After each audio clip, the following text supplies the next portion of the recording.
It was a quiet afternoon, the kind where the sun hangs low, painting long shadows on the sidewalk.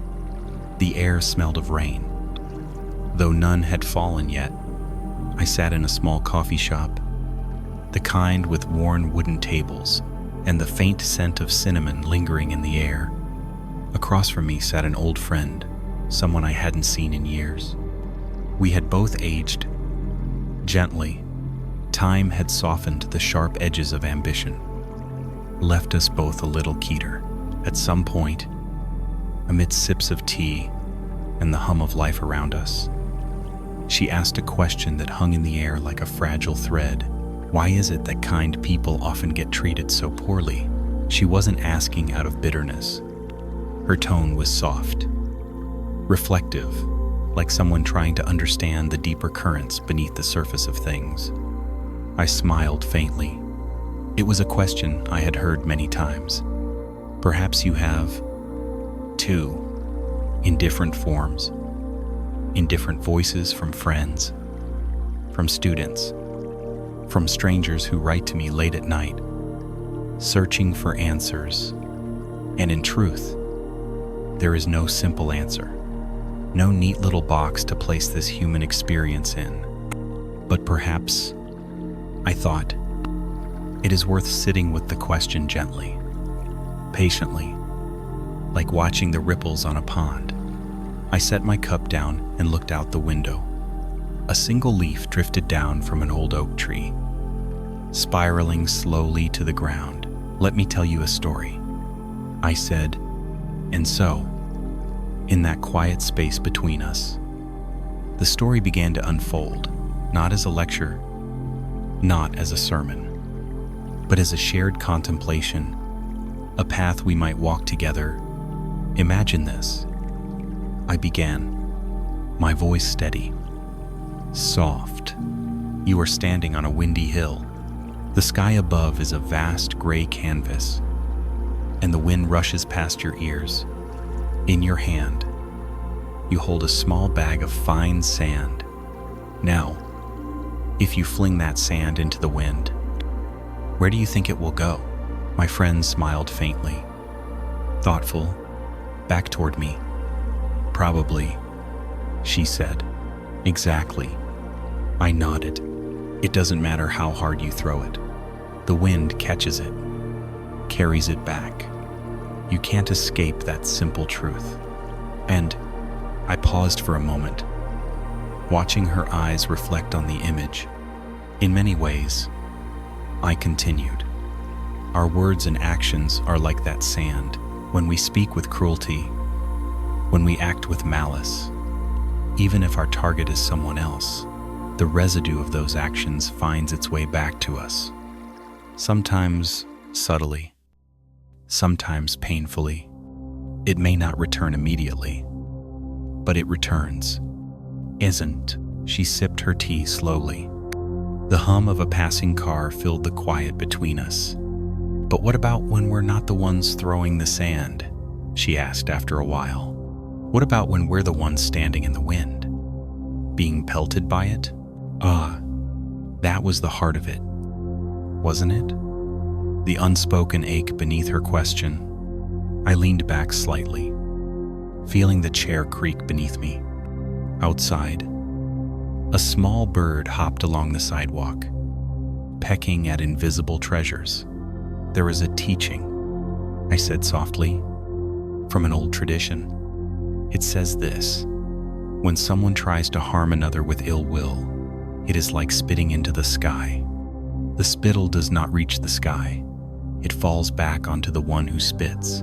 And my friend smiled again, this time, with a flicker of recognition. I think I've heard that before. And it's an old truth, I said. And here is the deeper part. When someone speaks or acts harshly toward a kind person, it doesn't truly stain that person. Kindness, you see, is like a clear stream. It flows, untroubled by the mud others try to throw in. The mud may cloud the surface for a moment, but the stream carries it away. And She sat quietly with that. I let the silence breathe. In moments like this, it is the pause, not the words, that does the real teaching. After a while, I continued. In our world, we often think in terms of fairness. If I am good, I should be treated well. If I am kind, others should be kind in return. But life, I smiled gently, doesn't always operate on our notions of fairness. I too, me. A soft laugh escaped her lips. That's for sure, she murmured. I nodded. Being kind, I said, is not a transaction. It's not a guarantee that others will mirror your behavior. Sometimes, quite the opposite happens. Sometimes your light unsettles those still lost in their own shadows. Oh, she looked up at me, her eyes wide, as if a window had just opened. People in pain often lash out. I said gently, they see someone walking with softness, and it reminds them consciously or unconsciously of a tenderness they've lost touch with, or of a goodness they fear they lack. And so they strike, hoping to dim that light. In doubt, I watched her absorb this, the way one watches a seed settle into the earth. But here is the deeper freedom. I continued. Their actions are not truly about you. They are about their own suffering, their own wounds. In doubt, outside, the bird fluttered its wings and flew to a nearby branch. You do not need to carry their bitterness, I said softly. It does not belong to you. She exhaled slowly, a breath that seemed to carry years of unseen tension. You know, she said after a long pause, I've spent so much time wondering what I did wrong when people treated me badly, wondering if I should have been different, or tougher, or less kind. I smiled gently. Being kind is not a weakness, I said. It is a profound strength, but it is a strength that must be paired with wisdom. She tilted her head. Intrigued.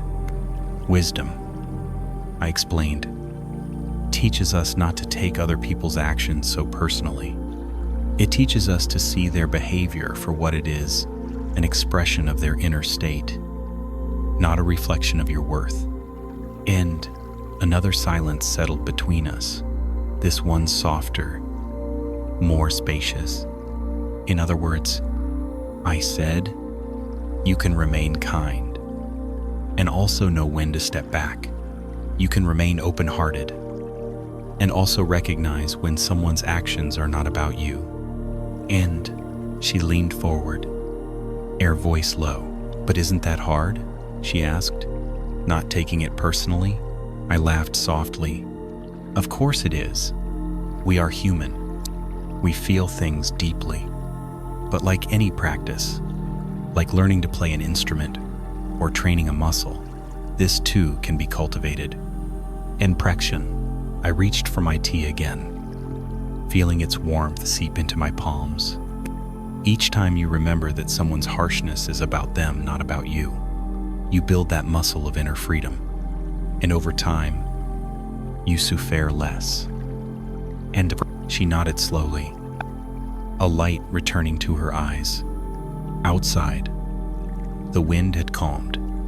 The sky was still gray, but softer now, as if it, too, had exhaled.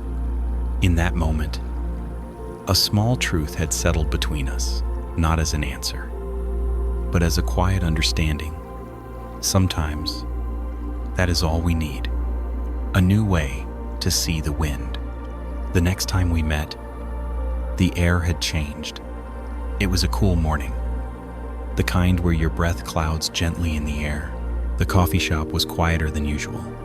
A soft jazz tune drifted from unseen speakers, blending with the faint clink of cups and saucers. My friend arrived, bundled in a light scarf, cheeks flushed from the cold. She smiled as she sat down. her movements slower, more present. We didn't speak right away. There is a kind of comfort in sitting with someone without needing to fill the space. After a few minutes, she spoke, her voice soft. I thought about what you said about the wind, the sand, the stream. I smiled and waited. It helped, she continued. But there's something else. Even when I remind myself that their actions aren't about me, it still hurts. I still feel it. The words, the looks they stick. I nodded. Of course they do. We are human. After all, I wrapped my hands around my cup and leaned in slightly. Have you ever stood in a strong wind? I asked. She tilted her head. Curious. Sure. Lots of times. And no matter how much you tell yourself, it's just wind, you still feel it on your skin. Right? She smiled faintly. Yeah. That's how it is with harsh words or unkind actions. I said gently, even when you understand in your mind that they're not truly about you, your body still feels the impact. Your heart still flinches. I let that land, gave her space to sit with it. The practice isn't about becoming numb. I continued. It's about learning how to let the wind pass through you without holding on to it. She looked thoughtful. But how? I leaned back, gazing out the window. A few brittle leaves danced across the sidewalk, stirred by a passing breeze. There's a story, I began softly. That might help? She smiled, recognizing the tone. She knew by now that I often carried stories in my pocket, ready to offer them when words alone were not enough. Once, I said, there was a wise old tree that stood in the middle of a wide field. The tree was tall, its branches sprawling toward the sky.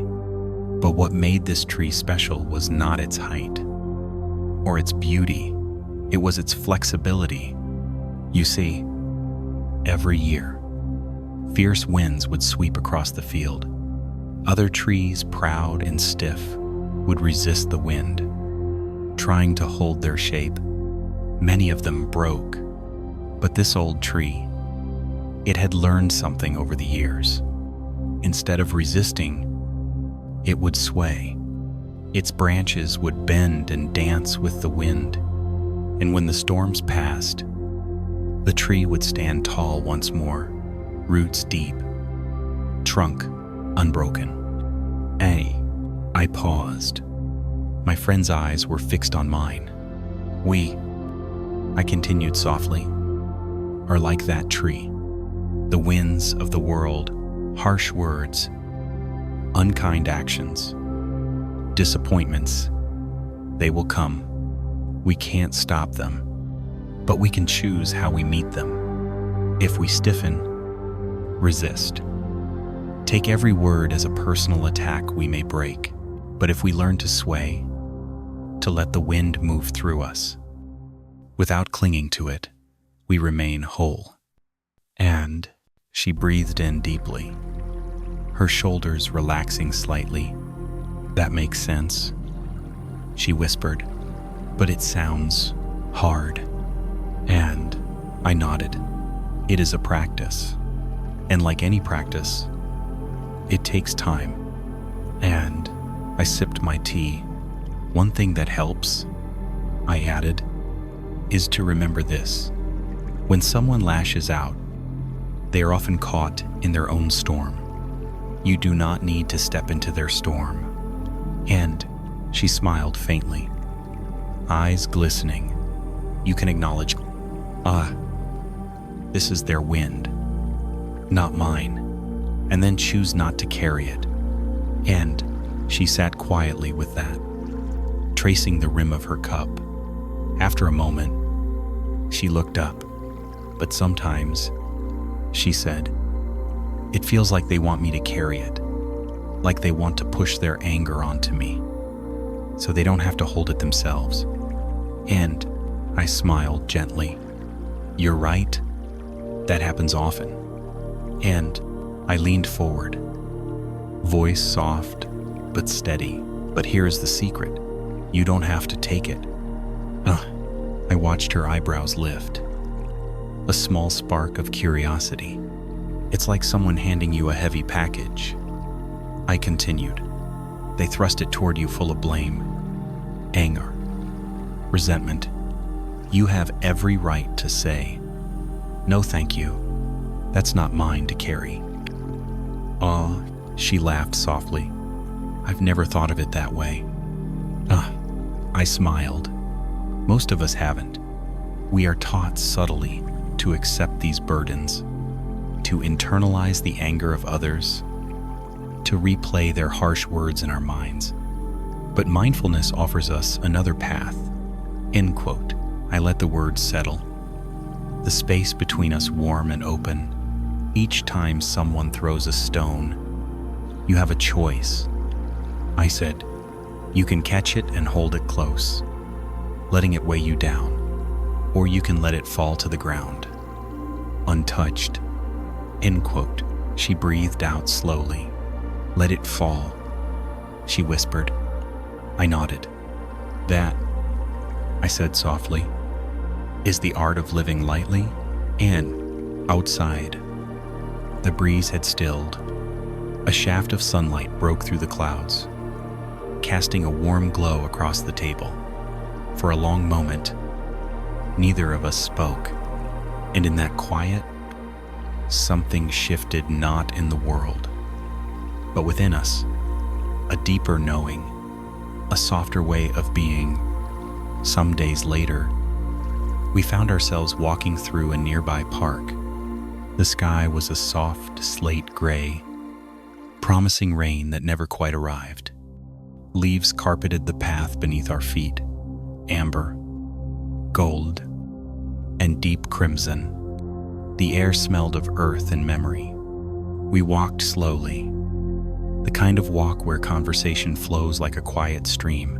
No urgency, no destination, just presence. At one point, as we rounded a bend, my friend spoke. Her voice was soft, thoughtful. You know, she said, I've been paying more attention to my words lately. I never really thought about how much weight they can carry for others. And for myself. I smiled gently. Words are like seeds. I said, every word we speak plants something in the minds of others and in our own hearts. Oh, Raul, she nodded, eyes following the slow drift of a single leaf. Sometimes, I continued, without realizing it, we plant thorns. Other times, we plant flowers. Oh, Raul, she let out a quiet breath. I've definitely planted some thorns, she said with a rueful smile. I chuckled softly. We all have, I said. It's part of being human. But the beauty of it is this. We can always choose what we plant next.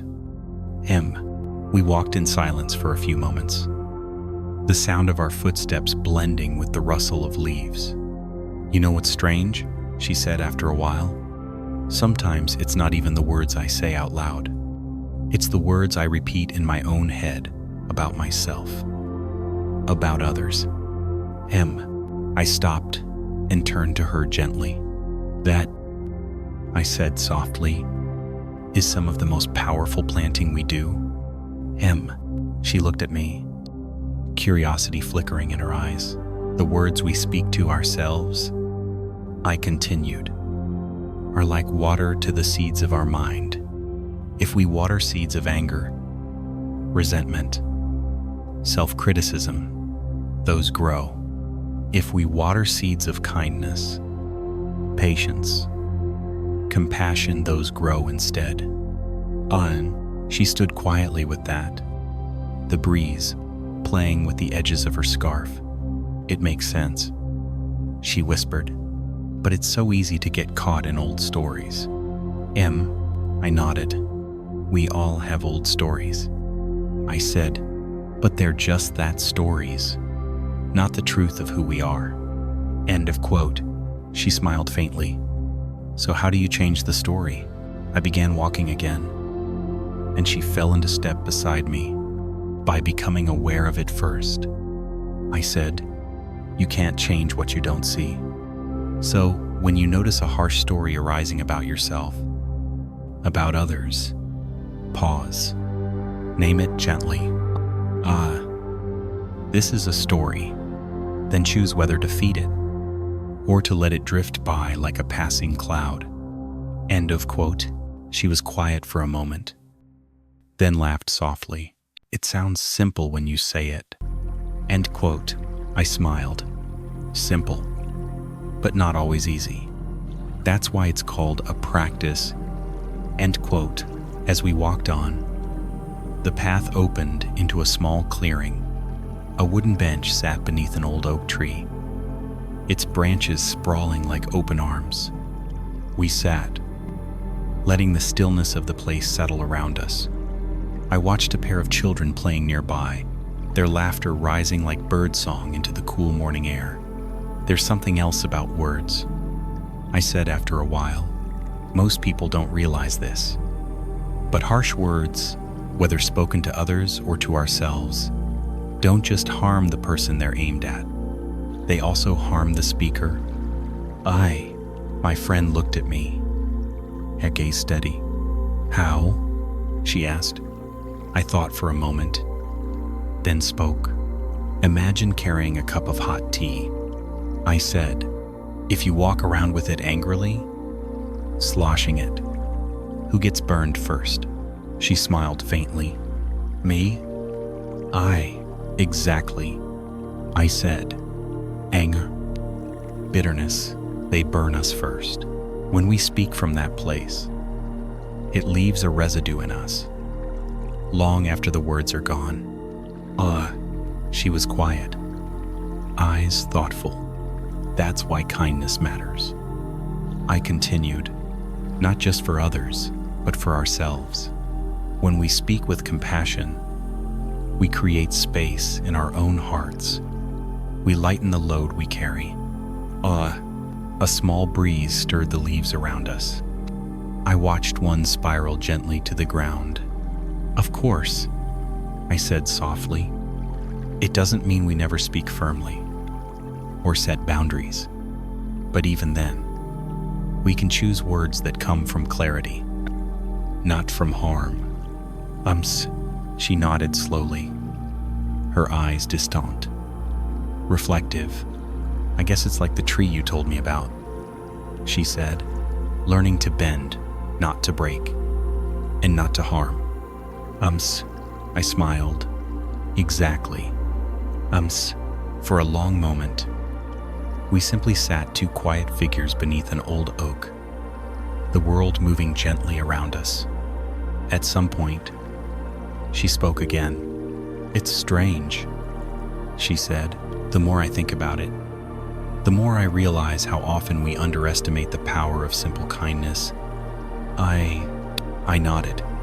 Kindness is often seen as soft, I said, but in truth, it's one of the strongest forces in the world because it does not rely on the actions of others.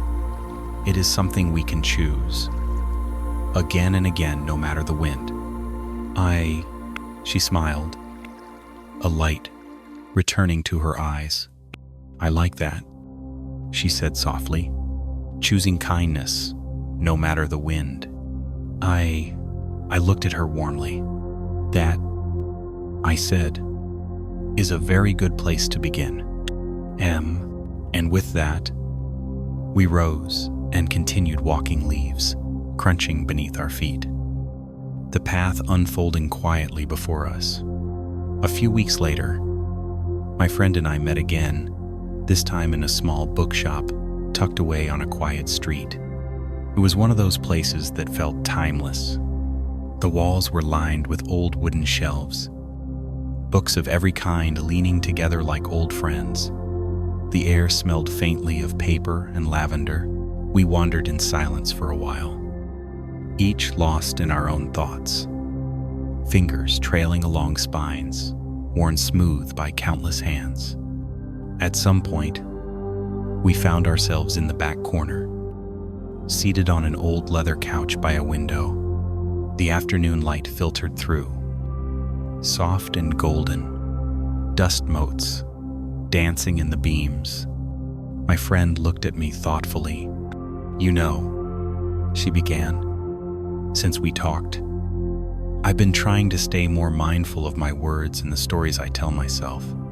But there's one thing I still struggle with. Afraid." I waited, inviting her to continue. "It's when people say things that are so clearly meant to hurt," she said. "Even if I don't believe them, even if I know it's their pain speaking, the words still echo." "Afraid," I nodded slowly. "Of course they do. Afraid." I leaned back, watching a single leaf drift past the window. "There's something important to understand about words," I said softly. "They're not just sounds. They're energy." "Oh," she looked at me curiously. "When someone speaks with kindness," I continued, "you feel it? It softens the room. It eases the heart. And when someone speaks with cruelty, even if you know it's not about you, that energy still brushes against your heart. It's natural to feel that." She exhaled slowly. "So what do I do with it?" I smiled gently. "You do what the earth does with rain," I said. "You let it pass through. You absorb what is nourishing, and you release the rest." "So," she tilted her head, considering this. "It's a practice," I added. "When you hear harsh words, notice how they land in your body. Where do you feel them? The chest, the stomach, the throat?" She nodded. "Usually my chest. It tightens." "So good," I said. "That's awareness. From there, you can breathe into that space. You can imagine the breath as a soft light, loosening the grip of those words, helping them dissolve." "So," she closed her eyes for a moment, testing the idea. "It sounds gentle," she whispered. "It is," I said. "Gentleness is often more powerful than force."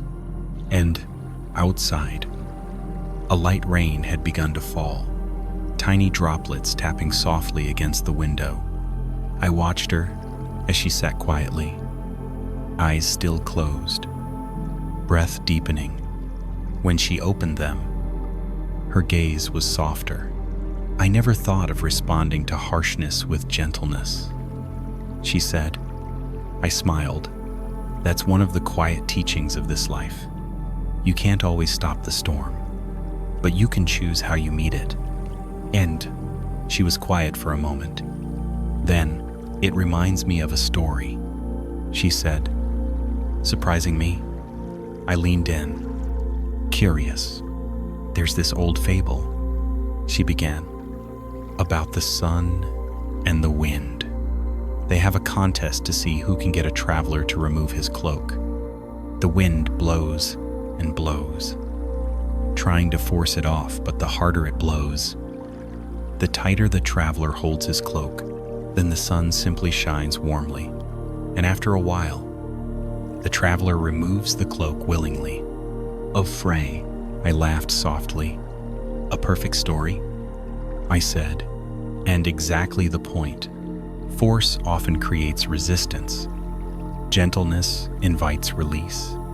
"Of Fram," she smiled, pleased. We sat there a while longer, the rain softening the world outside. After a time, she spoke again. "You know," she said, "all this, it's helping me, not just with strangers or difficult people. It's helping me with myself." I looked at her warmly. "Say more."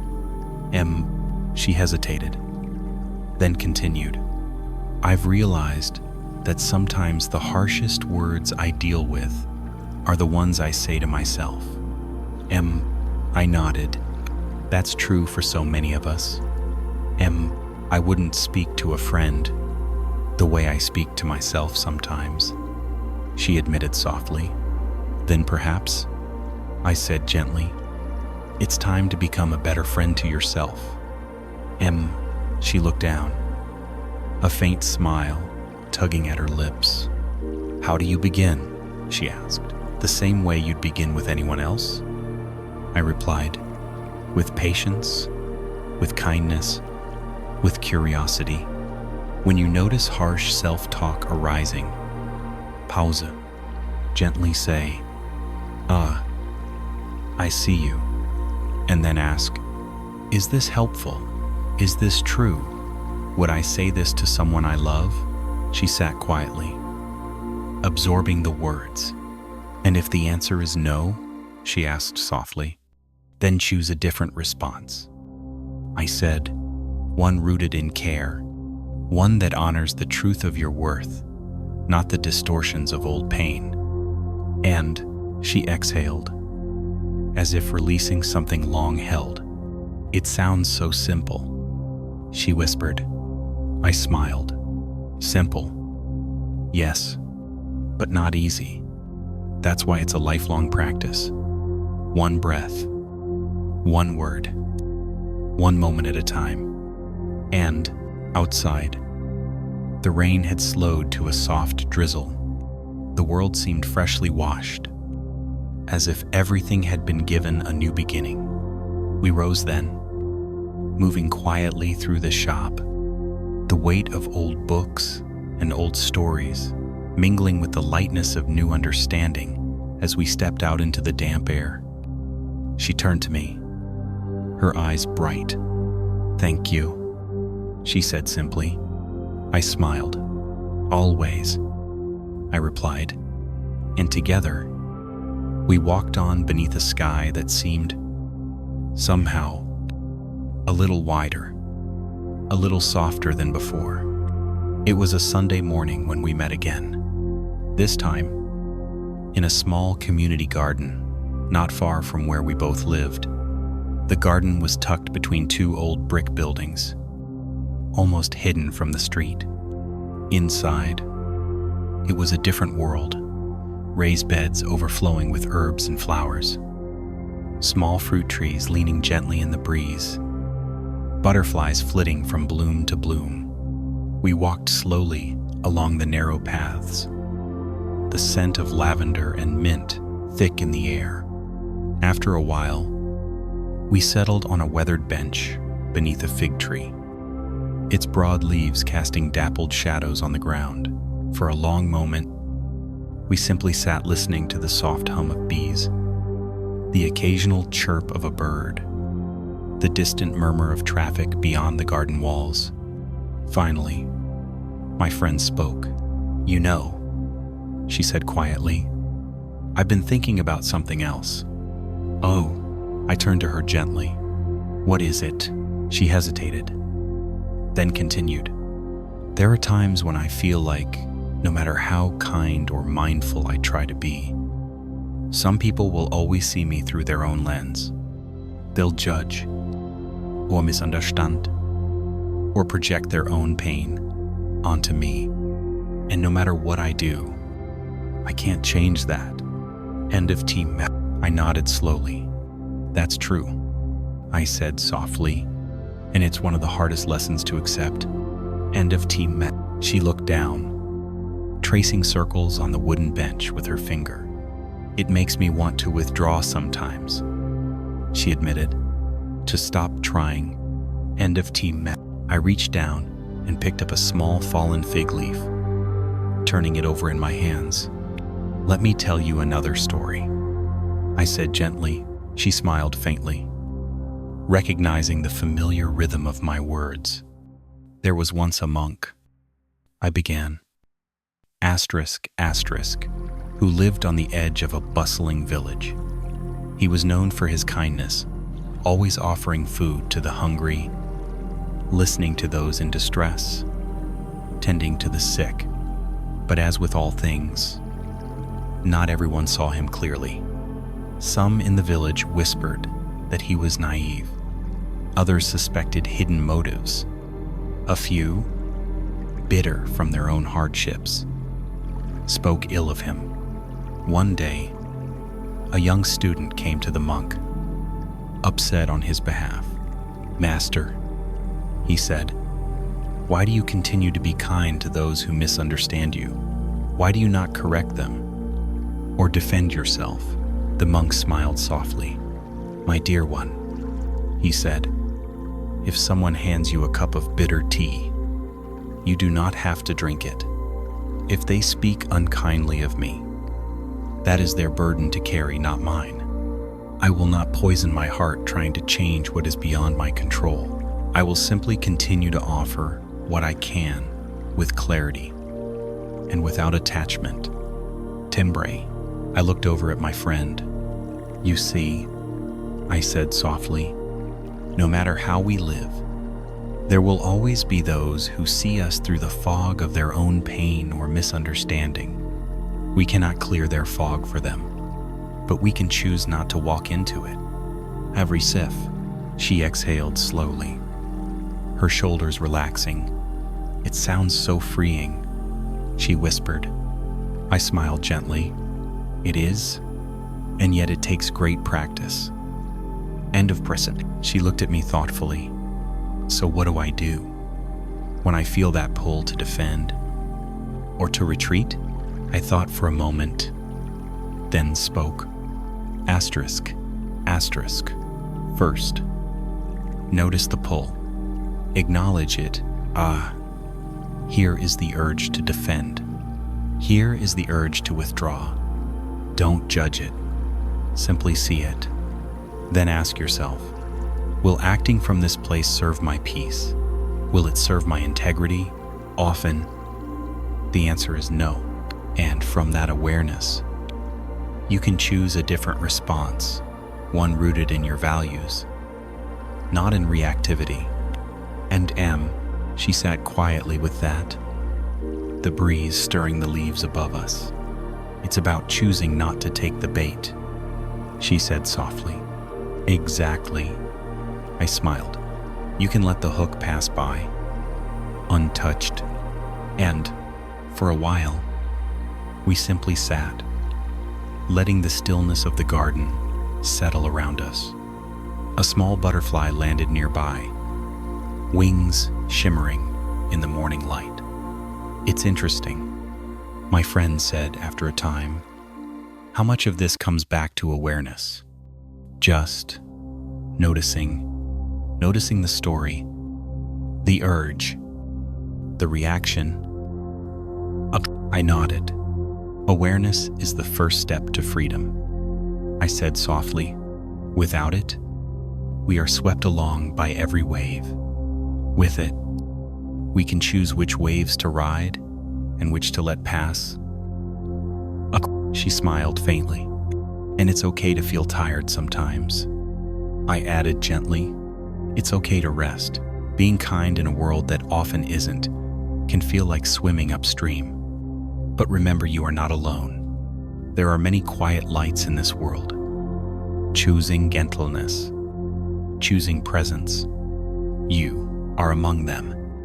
And her eyes shimmered slightly, the light catching at their edges. "Thank you," she whispered. I reached out, placing the small fig leaf gently on the bench between us. "Sometimes," I said softly, "it helps to remember, you are not here to be understood by everyone. You are here to live in alignment with your own heart." "Armix," she breathed in deeply, then let it out a long, steady exhale. For a long moment, we sat in silence, the garden alive around us. And as we rose to leave, a new steadiness seemed to move through her steps, not a shield, but a quiet clarity, a knowing that some winds are not hers to fight and that her kindness is enough. Just as it is, another morning, Another quiet space. This time, we met at a small lakeside path where the water lay still as glass, mirroring the soft gray sky. The world seemed hushed, as if holding its breath. Birds flitted between reeds. A lone heron stood motionless near the shore, the kind of scene that invites you to slow down without even trying. We walked without speaking for a while, the gravel crunching softly beneath our feet. At some point, my friend broke the silence. "I've noticed something," she said softly. "When I start paying attention to my own words and the way I respond to things, I also start noticing how much noise there is around me, and I glanced at her, inviting her to continue. So many people seem to be caught in this cycle of judgment. Gossip, blame, like a constant undercurrent. It's exhausting sometimes. And I nodded slowly. It is. The world is full of unspoken tensions, old hurts, unprocessed grief, fear disguised as anger. And she looked out across the still lake. And when I'm around that kind of energy, she said quietly, it's hard not to get pulled in, even when I know better. And I smiled gently. That's very human. And we stopped at a small wooden bench overlooking the water and sat, the cool air wrapping around us. There's a teaching, I said softly, about the art of protecting your inner space, not with walls, but with clarity. And she looked at me, curious. Imagine this lake. I gestured toward the still water. Its surface is calm, reflective. Now imagine someone comes and starts throwing stones into it. Gossip, anger, blame. The surface ripples. The clarity is disturbed. Oh, she nodded slowly. But here's the thing, I continued. The lake doesn't chase the stones. It doesn't try to stop them mid-air. It simply lets them fall, and in time, the ripples fade. The clarity returns. Oh, she sat with that for a moment, gaze softening. So the key, I said, is not to resist the noise, not to get tangled in it, but to allow it to pass and to return again and again to your own stillness. She breathed in deeply. It's like watching clouds drift across the sky, she said softly. I smiled. Exactly. You can observe them without needing to become them. For a long moment, we simply sat, two quiet figures by the water's edge, listening to the gentle world. Then she spoke again. Sometimes, she said, I feel guilty for stepping back from certain conversations, or choosing not to engage in the gossip, like I'm being rude or distant. Oh, I turned to her gently. That's a natural feeling, I said softly. We are taught, especially in certain cultures, to prioritize harmony, to go along in order to avoid discomfort. Oh, she nodded. But true harmony, I continued, doesn't come from pleasing everyone. It comes from being in alignment with your own values and holding that with kindness. Oh, she tilted her head thoughtfully. So, it's okay to step back? She asked. I smiled warmly. It's more than okay, I said. It's essential sometimes. Just as you wouldn't drink poisoned water to make someone else comfortable, you don't need to participate in poisoned words. She laughed softly. That's a helpful way to see it. And you can do it with grace? I added. No judgment? No superiority. Simply choosing a different way. And she breathed out slowly, as if releasing an old weight. It feels lighter, just thinking about it, she whispered. I nodded. Because it is. I said, each time you choose presence over reactivity, kindness over bitterness, clarity over noise, you create space. And in that space, peace can grow. And for a while, we simply watched the lake. The ripples of earlier winds now stilled. A soft breeze brushed past us, carrying the faint scent of earth and rain. After some time, she spoke again. There's something else, she said. I notice that when I'm around certain people, those who constantly criticize or judge, I start judging myself more harshly. Too, it's like their voice creeps into my own mind. And I nodded gently. That's very common. I said softly, we are porous creatures. The voices we surround ourselves with seep into us, often without our noticing. And she looked out across the water. So how do I protect against that? She asked quietly. I was silent for a moment, then spoke.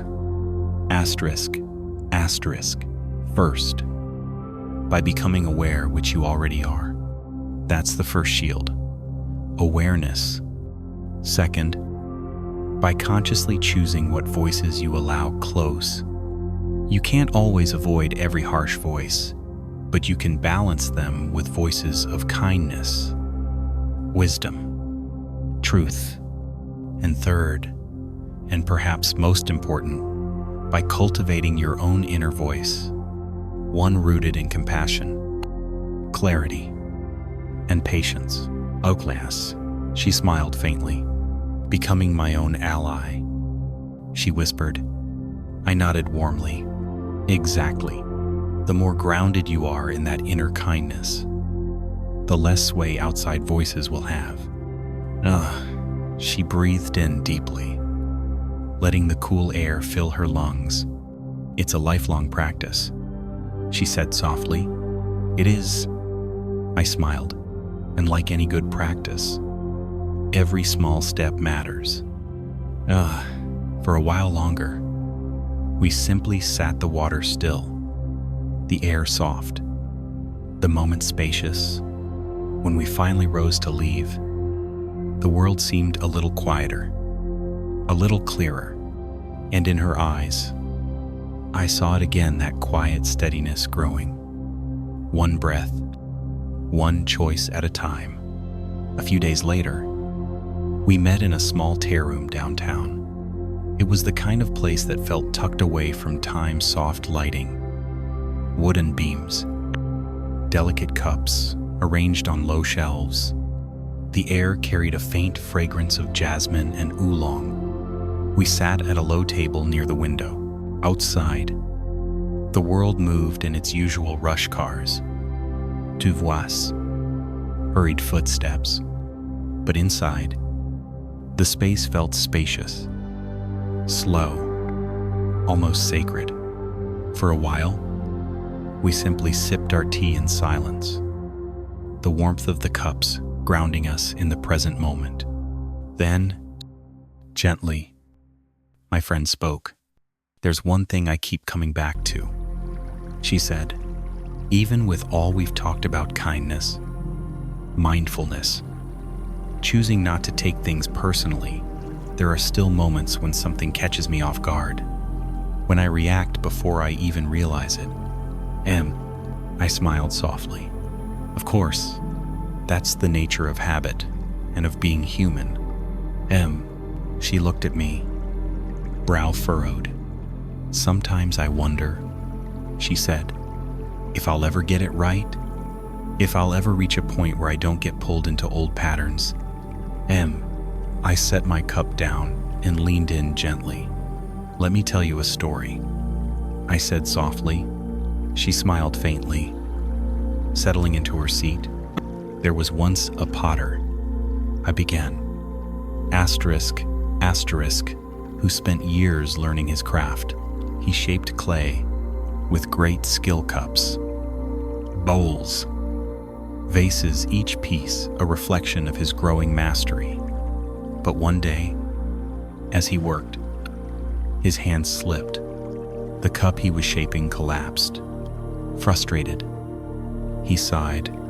After all these years, he thought, I should be past such mistakes.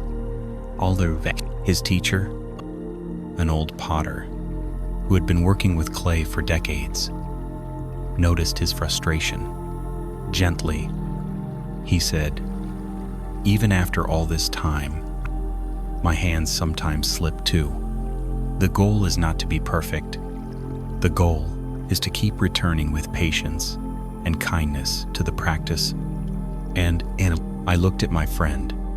You see, I said softly, it's not about never reacting. It's about noticing when you do and choosing to return again and again to your intention. I cried. She breathed in deeply. That's comforting, she whispered. So even when I slip, the practice isn't lost? I smiled warmly. Not at all. In fact, each time you notice, each time you choose to return, the practice deepens. It's like strengthening a muscle. Over time, the space between trigger and response grows wider. End quote. She sat with that, the tension in her shoulders easing.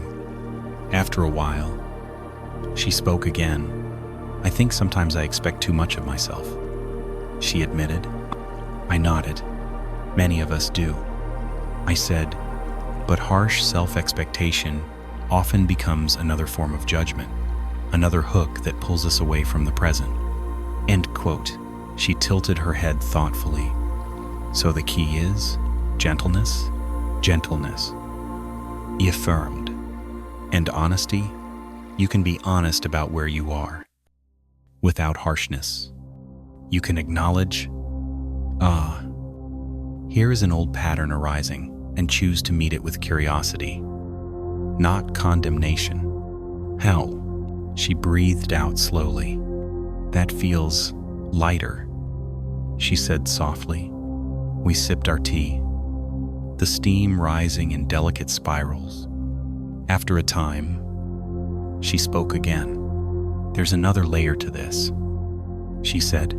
Sometimes, when I do react, when I catch myself speaking sharply or judging, I feel ashamed afterward, like I've failed. Oh, I nodded gently. That's very human, I said softly. But remember, shame tends to lock us in place. It closes the heart. Regret, on the other hand, can be a doorway if met with compassion. She looked curious. How so? When you notice regret? I explained. Pause.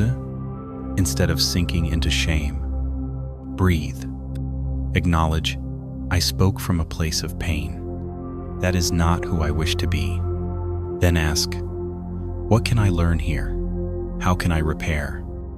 If needed, how can I move forward with greater awareness? She was silent for a moment, eyes softening. So it becomes part of the learning, she whispered. I nodded. Exactly. In truth, the moments when we slip are some of our greatest teachers if we meet them with an open heart. Oh, a small smile touched her lips. It's such a different way of seeing things, she said. More spacious, less heavy, and flow. I smiled gently. That's the path, I said. Not perfection presence, not judgment curiosity, not harshness, compassion. And flow. She breathed in deeply, as if drawing those words into her bones. For a while, we simply sat the tear room around us, a sanctuary of stillness.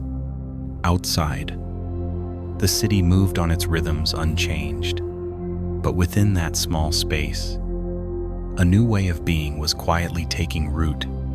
When we finally rose to leave, she looked at me with warmth in her eyes. Thank you, she said simply. I smiled. Always, I replied. And as we stepped out into the gentle flow of the city, I could feel it, the growing steadiness in her steps, the quiet light in her gaze, a soft knowing. The path is not a straight line, but a spiral. And with each return, the heart grows wiser, softer, stronger. It was late afternoon when we met again, this time at a small art gallery tucked between tall, ivy-covered buildings. The gallery was quiet, soft music playing in the background, paintings and photographs hanging like windows into other worlds. We wandered slowly through the space, pausing now and then to take in a piece. There was something soothing about the unhurried movement, the silence shared between us. Eventually, we found ourselves in a corner room where a series of black and white photographs lined the walls, images of waves, clouds, branches swaying in the wind. We sat on a small bench in the center of the room, surrounded by these shifting forms. For a long moment, we simply sat, breathing in the stillness.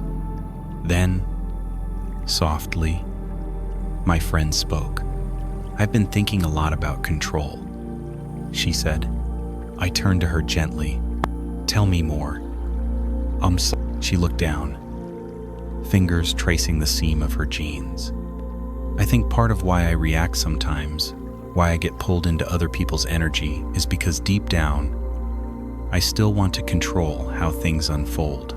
I want people to understand me. I want situations to feel fair. I want outcomes to go a certain way." And Fries, she glanced up, a faint smile tugging at her lips.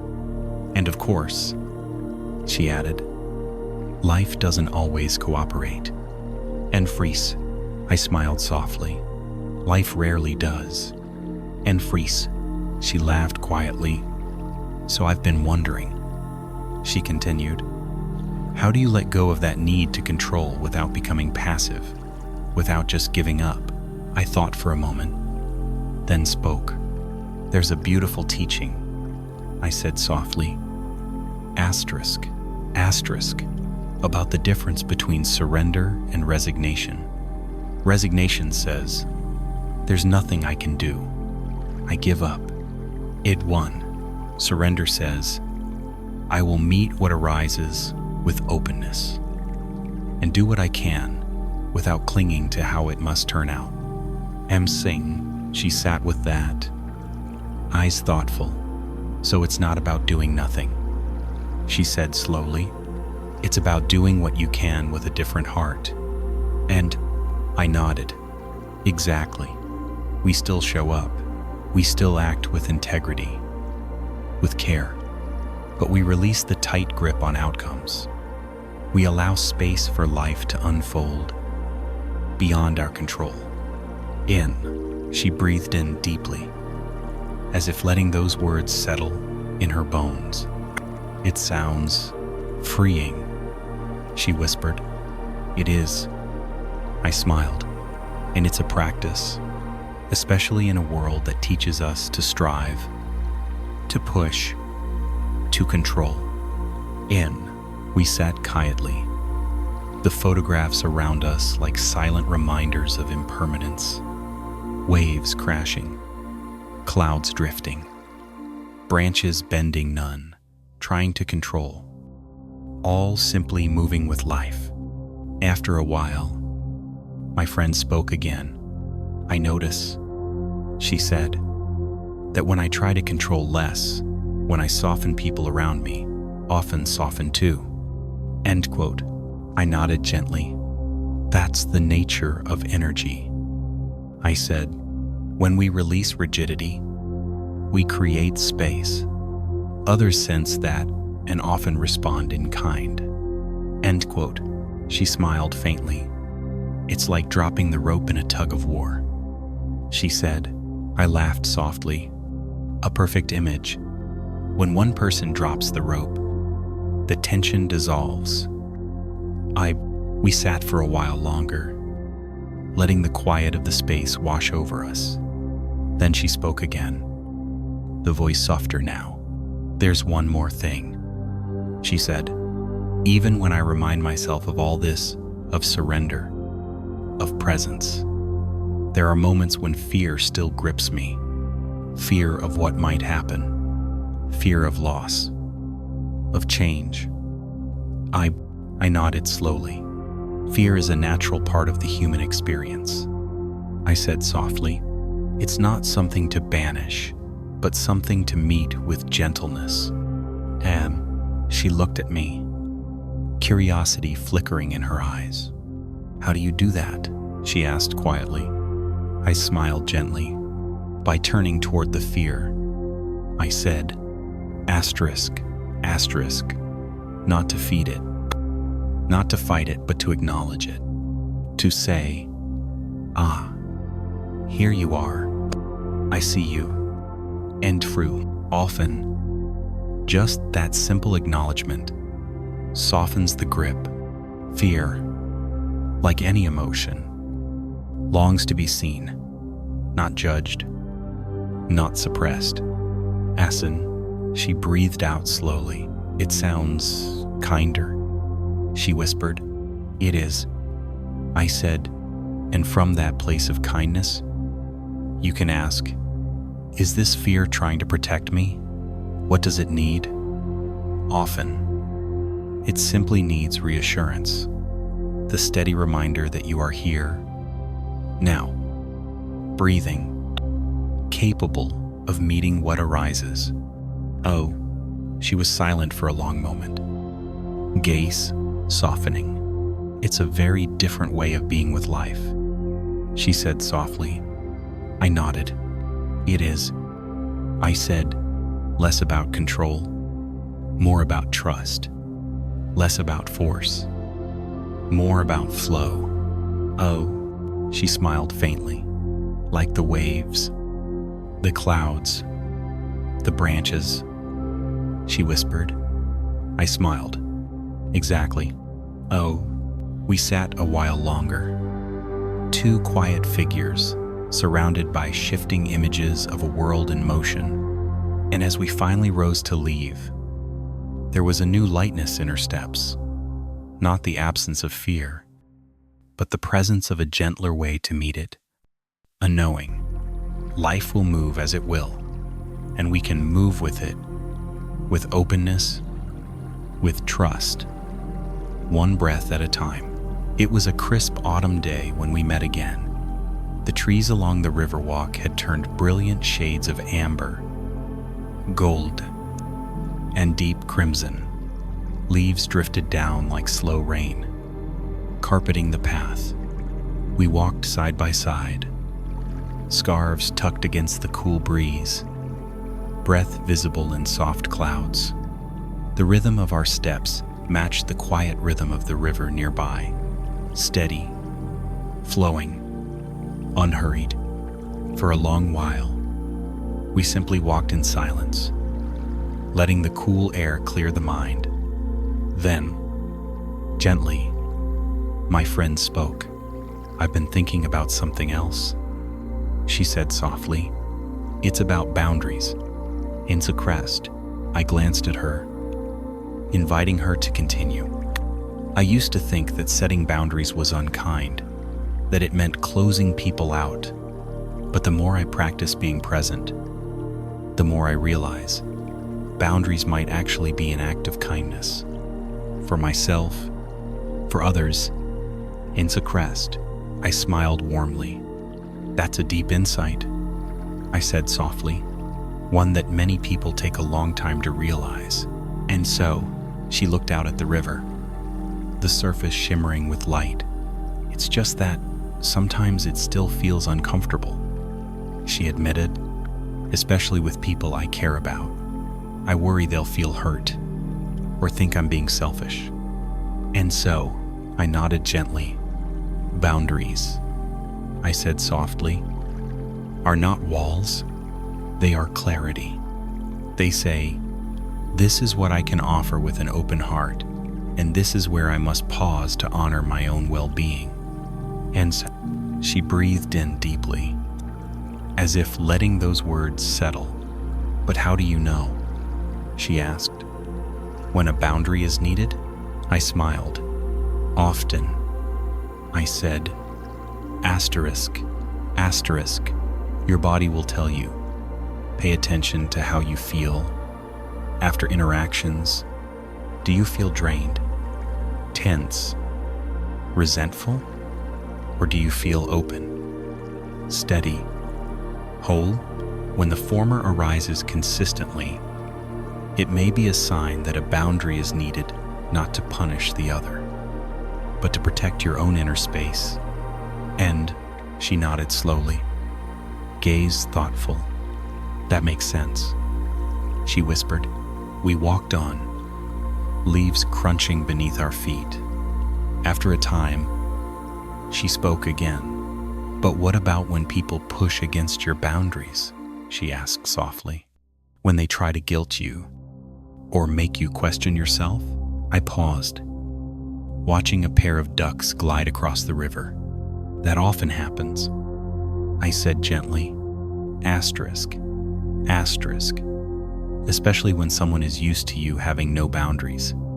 Change can feel uncomfortable to them and to you. But remember this, you are not responsible for managing other people's discomfort with your boundaries.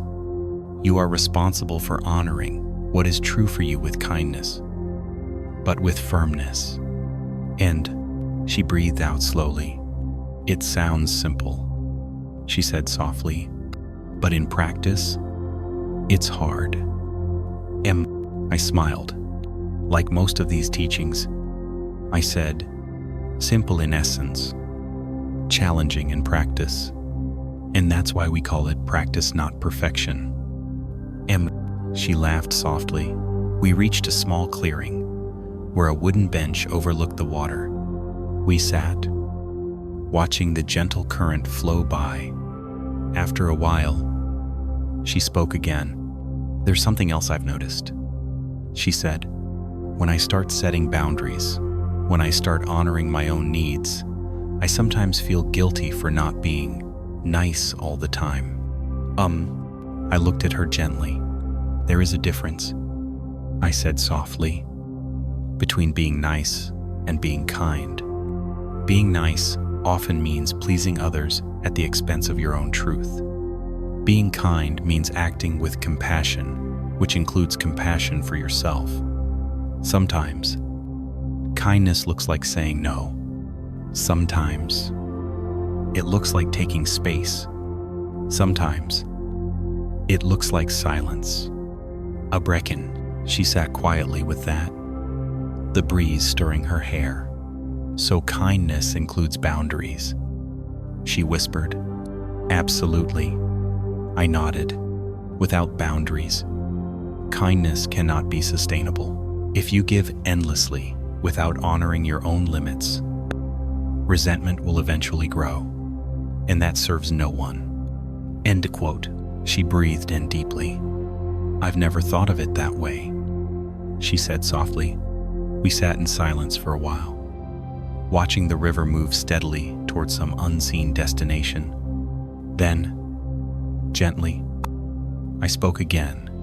"Remember," I said, "you teach others how to treat you not through force, but through consistency, through clarity, through modeling self-respect." End quote. She nodded slowly.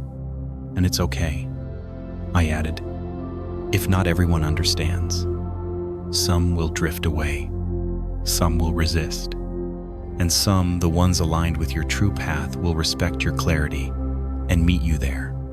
End of tribe. Her eyes shimmered softly. "That's what I want," she whispered, "to move through life with kindness, but also with clarity, with strength." End of trial. I smiled warmly. "And that is a beautiful intention," I said. We rose then. Continuing along the path, the river beside us flowed on steady, unhurried, clear, and as we walked, I could sense it again, the quiet strength growing within her. like the roots of an old tree, deepening with each passing season. A knowing. Kindness and boundaries are not opposites. They are companions, each making the other more true. It was early evening when we next met. The sun was sinking low, casting long shadows across the city streets. Lights flickered on in windows. The air was cool and carried a quiet hush, that in-between hour when the day has not fully ended and the night has not fully begun.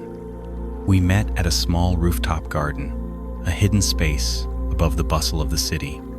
Raised planters held herbs and flowers. Small lanterns lined the edges. In the center, a wooden table with 2 chairs waited for us. We settled in with cups of warm tea, the city humming softly below. After a while, my friend spoke.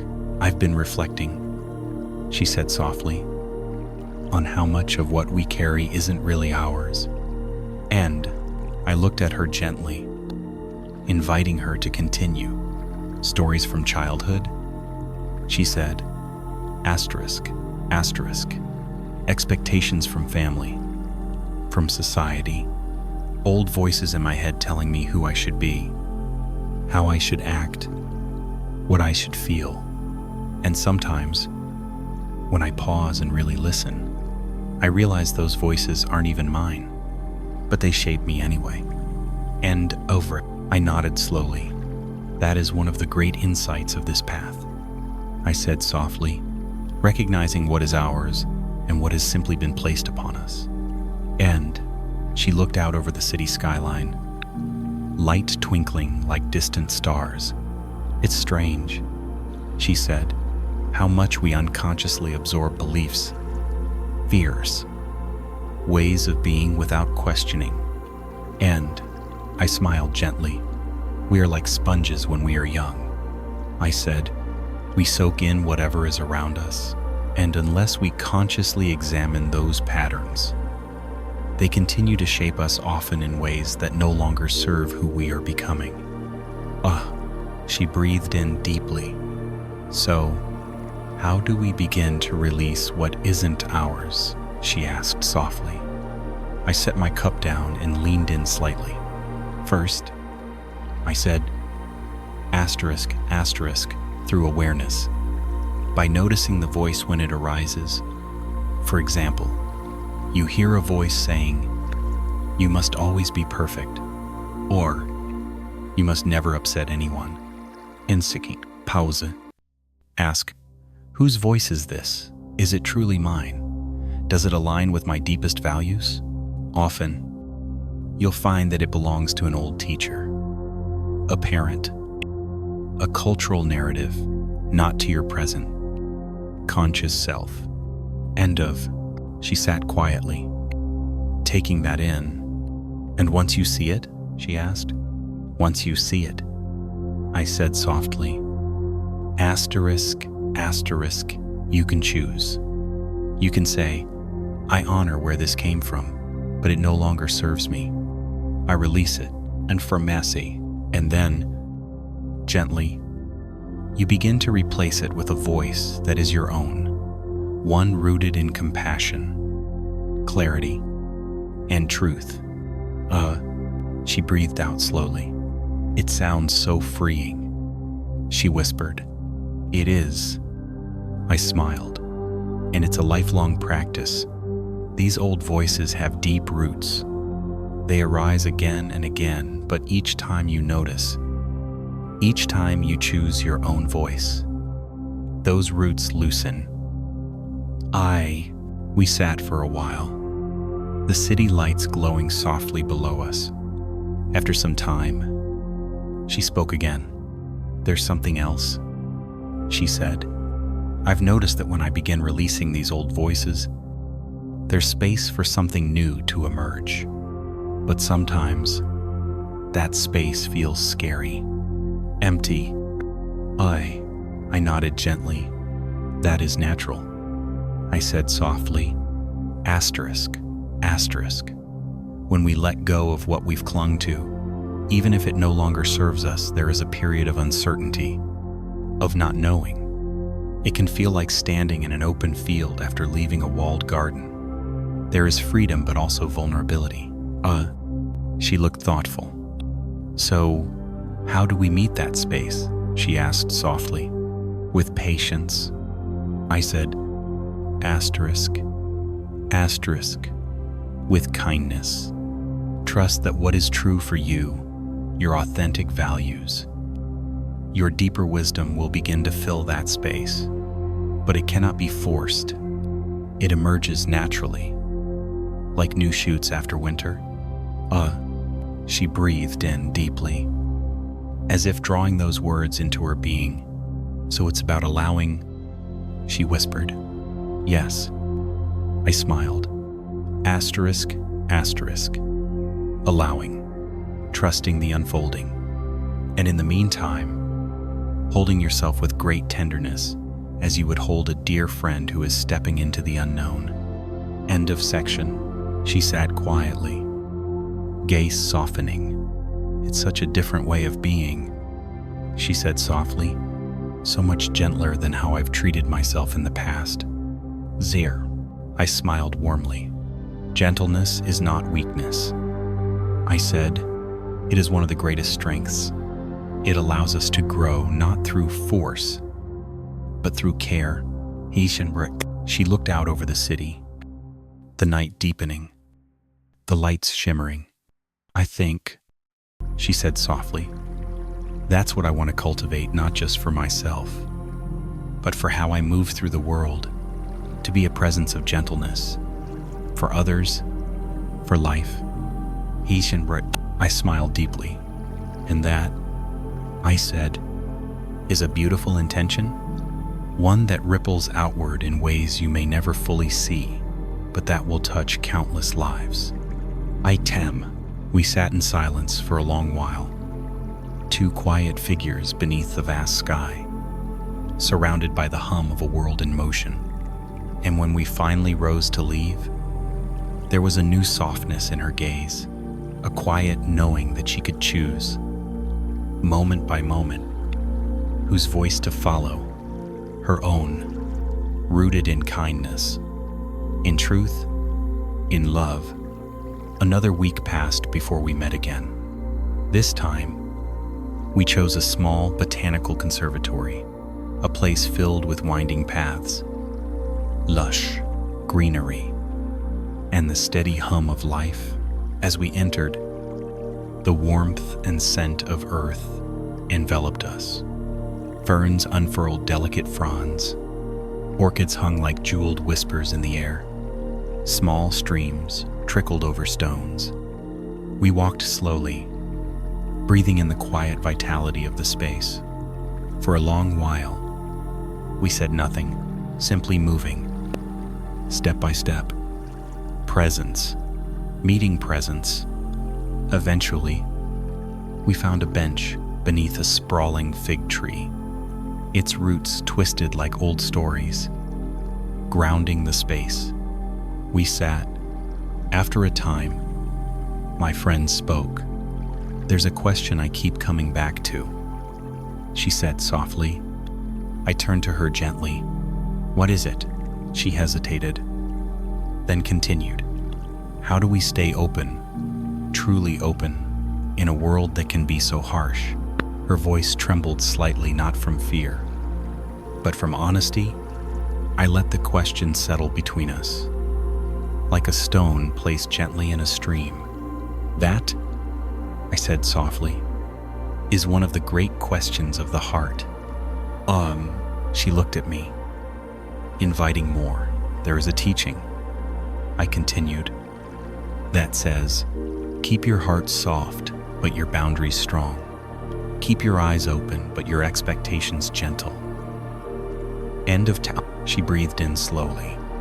So it's not about blind trust, she said. I smiled gently. No, it is about wise openness, an openness that sees clearly, feels deeply, and chooses compassion again and again. Not because life is always kind, but because we choose to be. End of crest. She sat quietly, gaze softening. But isn't it exhausting, she asked softly, to keep choosing kindness when the world can be so unkind? I nodded gently. It can be, I said, which is why we must also nourish ourselves, tending to our own well-being, so that our kindness is not an endless pouring from an empty cup. And she breathed in deeply, her shoulders relaxing. And when it feels like too much, she asked, then we rest. I said softly. We pause. We return to stillness. A flower does not bloom endlessly. It opens. It rests. It renews. We, too, must honor our own rhythms. End 12. She smiled faintly. It's such a different way of thinking, she said softly. So much gentler than the constant push I've known. We sat in silence for a while, the sounds of water and leaves weaving through the space. After some time, she spoke again. I think part of why I've closed off in the past, she said softly, is because it felt safer. If I didn't care as much, I couldn't be hurt as much. I nodded gently. That is a common response, I said softly, and for a time, it can be protective. But over the long term, it also cuts us off from joy, from connection, from the fullness of life. She looked thoughtful. So how do we balance that? She asked softly. How do we stay open without becoming fragile? I smiled.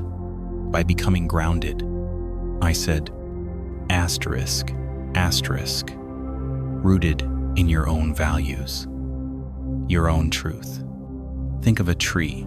It sways with the wind, but its roots hold firm. The more deeply you know yourself, what matters to you, what nourishes you, what you stand for, the more resilience you have. Then openness is not fragility. It is strength. The strength to meet life as it is, without losing yourself. And she breathed out slowly, her eyes softening. So it comes back to self-knowing. She whispered, yes. I smiled. Asterisk, asterisk. And to self-kindness. The more gently you hold yourself, the more capacity you have to hold the world with gentleness. 2. We sat quietly, the fig tree above us like an old guardian. After a time, she spoke again. I think, she said softly, that's what I've been longing for, not to shut out the world, but to meet it with an open, grounded heart. And I smiled deeply. And that, I said, asterisk, asterisk is a beautiful intention, one that ripples outward quietly, gently touching more lives than you may ever know. She sat with that, a soft light growing in her gaze, around us. The garden breathed roots deep, leaves reaching, life moving in quiet harmony. And as we rose to walk again, I could feel at her steps lighter, her presence more spacious, a knowing. To live with an open heart is not to deny life's harshness, but to meet it with a deeper strength, a strength rooted in love, in truth, in presence. A light rain was falling the next time we met. It was the kind of rain that whispered, rather than shouted soft, steady, cleansing. We chose a quiet cafe with large windows that overlooked a small courtyard. Outside, raindrops traced gentle paths down the glass. Inside, the air was warm and filled with the scent of coffee and fresh bread. We sat at a corner table, hands wrapped around mugs of tea. For a while, we simply watched the rain, letting the world soften around us. Then, after a time, My friend spoke. "There's something I've been sitting with," she said softly. I looked at her gently. "Tell me." And Prati, she hesitated, then continued. "Forgiveness," she said. Asterisk, asterisk. I've been thinking about forgiveness. Not because anyone asked for it, not because the harm was small, but because I'm tired of carrying the weight. And her voice was steady, but there was an old ache beneath it. I nodded slowly. "Forgiveness," I said softly, "is not a gift we give to others. It is a gift we give to ourselves." And Prati, she breathed in deeply, letting those words settle. "But how?" she whispered. "How do you forgive when the wound still aches?" I was quiet for a moment, watching the rain trace its slow dance across the window. "First," I said gently, asterisk, asterisk, by understanding what forgiveness is and what it is not. Forgiveness is not forgetting. It is not condoning. It is not pretending the harm didn't happen. Forgiveness is choosing to release the grip of resentment, not because what happened was okay, but because you no longer wish to be bound to it. And she sat with that, eyes softening. "So it's about freedom," she whispered. I nodded. Asterisk, asterisk, yes, your freedom. When we hold on to resentment, it binds us to the past. It keeps the wound open. Forgiveness is how we begin to let the wound heal, not for them, but for ourselves. And she breathed out slowly. "But what if I'm not ready?" she asked softly. I smiled gently. "Then you honor where you are," I said. Asterisk, asterisk. Forgiveness cannot be forced. It unfolds in its own time, like a bud opening to the sun. The first step is often simply the intention. I wish to release this. I am open to healing. Even that soft opening begins to shift things. She looked thoughtful. "And if the hurt returns," she asked, "then you meet it again with gentleness." I said softly, "Forgiveness is not a one-time act. It is a practice. Each time the old pain arises, you can breathe with it, acknowledge it, and remind yourself, I am choosing freedom. I am choosing peace." She breathed in deeply, her shoulders relaxing. "It sounds so much more compassionate than the way I've thought about it," she whispered. I smiled. "Many of us carry harsh ideas about forgiveness." I said, "We think we must do it perfectly, or all at once. But the truth is, forgiveness is a path we walk gently, step by step." Outside, the rain had softened to a light mist. The world seemed washed clean. After a time, she spoke again. "There's another layer," she said softly. "Sometimes, the hardest person to forgive is myself." End quote. I looked at her gently. "That," I said softly, asterisk, asterisk, is often the deepest work. Many of us carry old guilt, old shame, believing that we must punish ourselves to be worthy. But in truth, self-forgiveness is not about excusing past mistakes. It is about recognizing, I was human. I acted from a place of pain, or ignorance, or fear, and now I choose to grow, to learn, to move forward with greater wisdom. She sat quietly, eyes shimmering. "And it's okay if it takes time?" she whispered.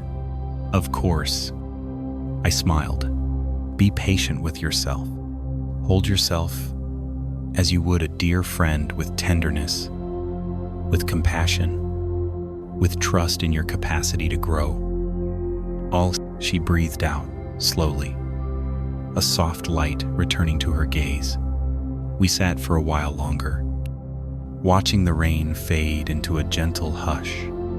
Then, softly, I spoke again. "Remember," I said, asterisk. Asterisk forgiveness, whether toward others or yourself, is not about erasing the past. It is about releasing its grip on your present. It is how you create space for joy, for love, for peace. She smiled faintly, a deep steadiness in her eyes.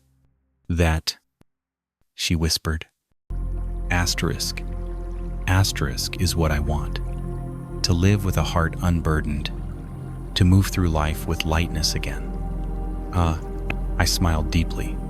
"And that," I said softly, "is a beautiful path when you are already walking." "Hi, Mary." Outside, the rain had stopped. The world glistened fresh, alive, new. And as we rose to leave, there was a new softness in her steps, not the absence of pain, but the presence of a deeper peace, a knowing. Forgiveness is not a destination. It is a way of being, a way of meeting life with compassion, with courage, with love. It was a sunny morning when we next met, a rare break between rainstorms. The sky was a clear, endless blue.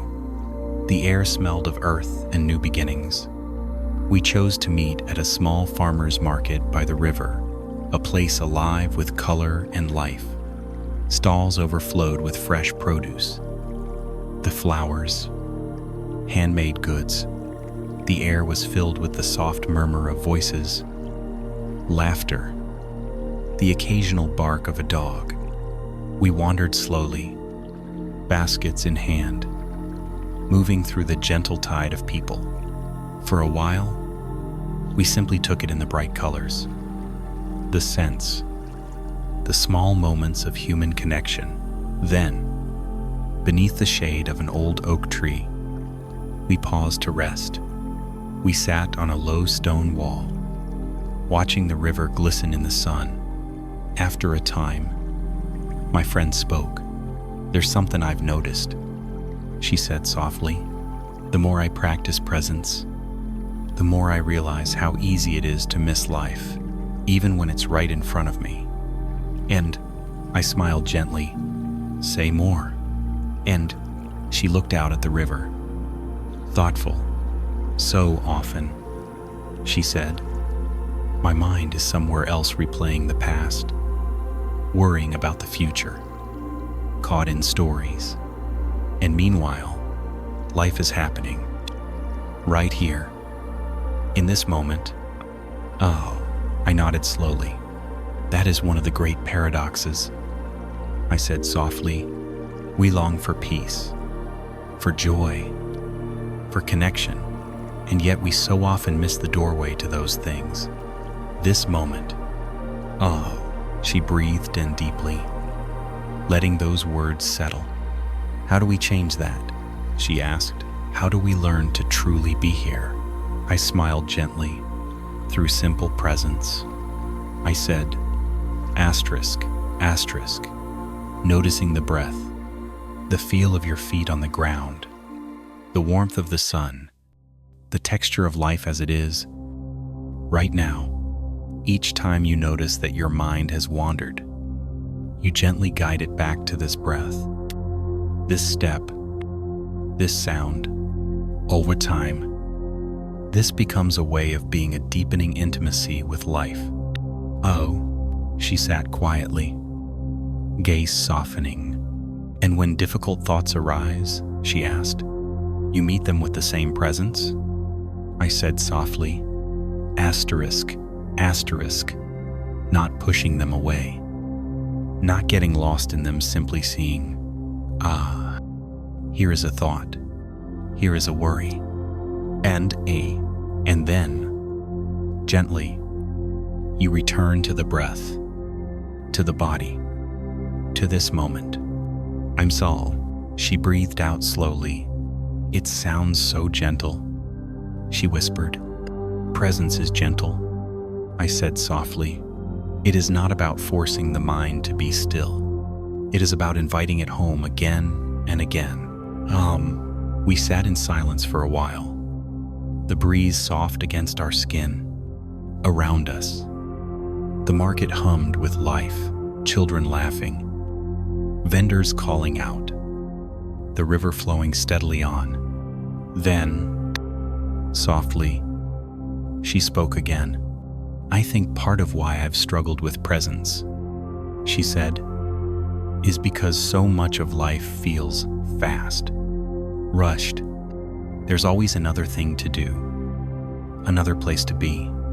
I nodded gently. That is true, I said softly. Asterisk. The world moves quickly and often encourages us to move just as fast. But presence is not about slowing the world. It is about slowing within the world, even amidst the busyness. You can find small moments of stillness, a breath, a pause, a gentle noticing. These moments are like small islands of peace in the river of life. She smiled softly. So it doesn't have to be perfect, she whispered. Not at all, I said gently. Perfection is not the goal. Presence is a practice, a continual returning, a continual softening. We sat for a while longer, watching the sunlight dance on the water. After some time, she spoke again. I've noticed something else, she said softly. When I am truly present, even for just a few breaths, everything feels richer, more alive. I smiled deeply. Yes, I said softly. Asterisk. That is one of the quiet gifts of presence. When we are here, truly here, even the simplest moments become sacred. The warmth of a cup in your hands, the sound of leaves rustling, the smile of a stranger. Life reveals its depth, its beauty not in grand experiences, but in the ordinary moments we so often overlook. End of section. She breathed in deeply, her eyes shining. That's what I want, she whispered, to live fully, to be here for my own life. I smiled warmly. And that? I said softly. Asterisk is one of the most beautiful intentions. One breath at a time, one moment at a time. Each time you return, you deepen your relationship with life. She sat with that, a soft light in her gaze. Around us, the market continued life unfolding in its gentle rhythms, and as we rose to walk again, I could feel it, her steps slower, more grounded, more present, a knowing. This moment is enough. This moment is life. A few days later, we met again, this time at a small public library. It was one of those old libraries with tall windows, wooden shelves, and the faint scent of paper and time. Sunlight streamed through the high windows, casting soft pools of light on the floors. People moved quietly through the space, their footsteps muffled on the thick rugs.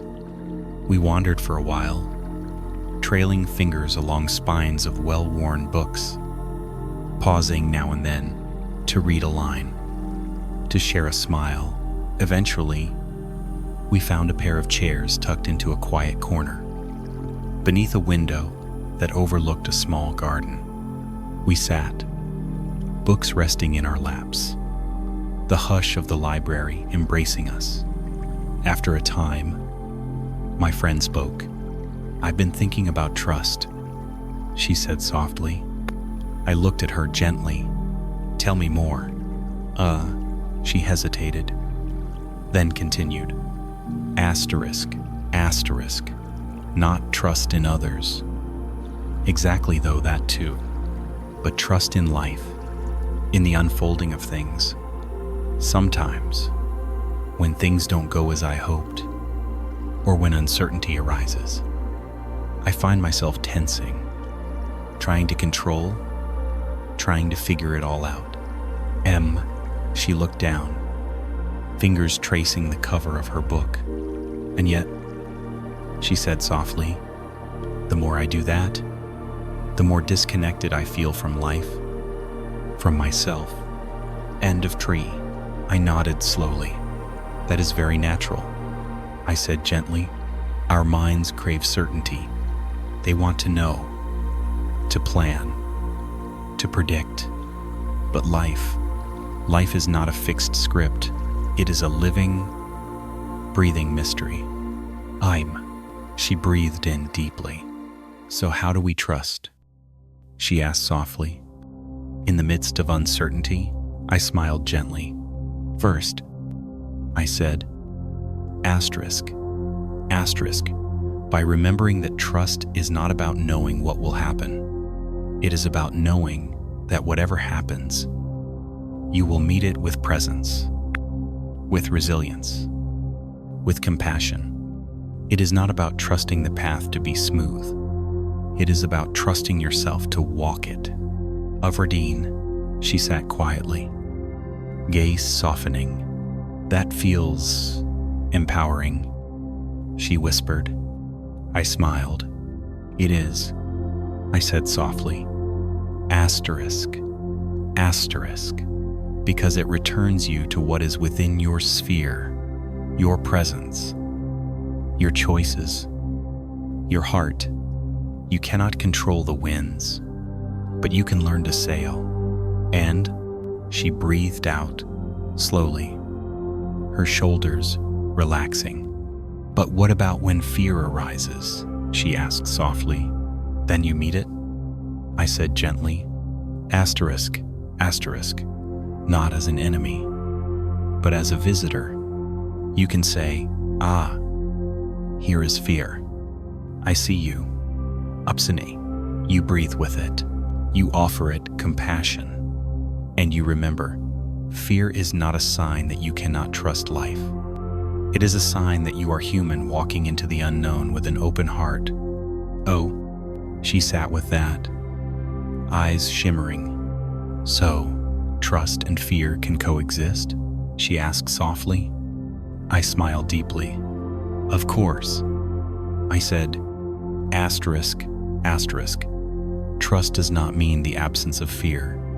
It means the willingness to move with openness, even when fear is present. Courage is not about having no fear. It is about not letting fear close your heart. And for me, we sat in silence for a while. The soft rustle of pages around us, the hush of the library holding us gently. Then, after a time, she spoke again. There's another layer, she said softly. Sometimes, I struggle to trust myself, to trust my own intuition, my own knowing. And a second, I looked at her warmly.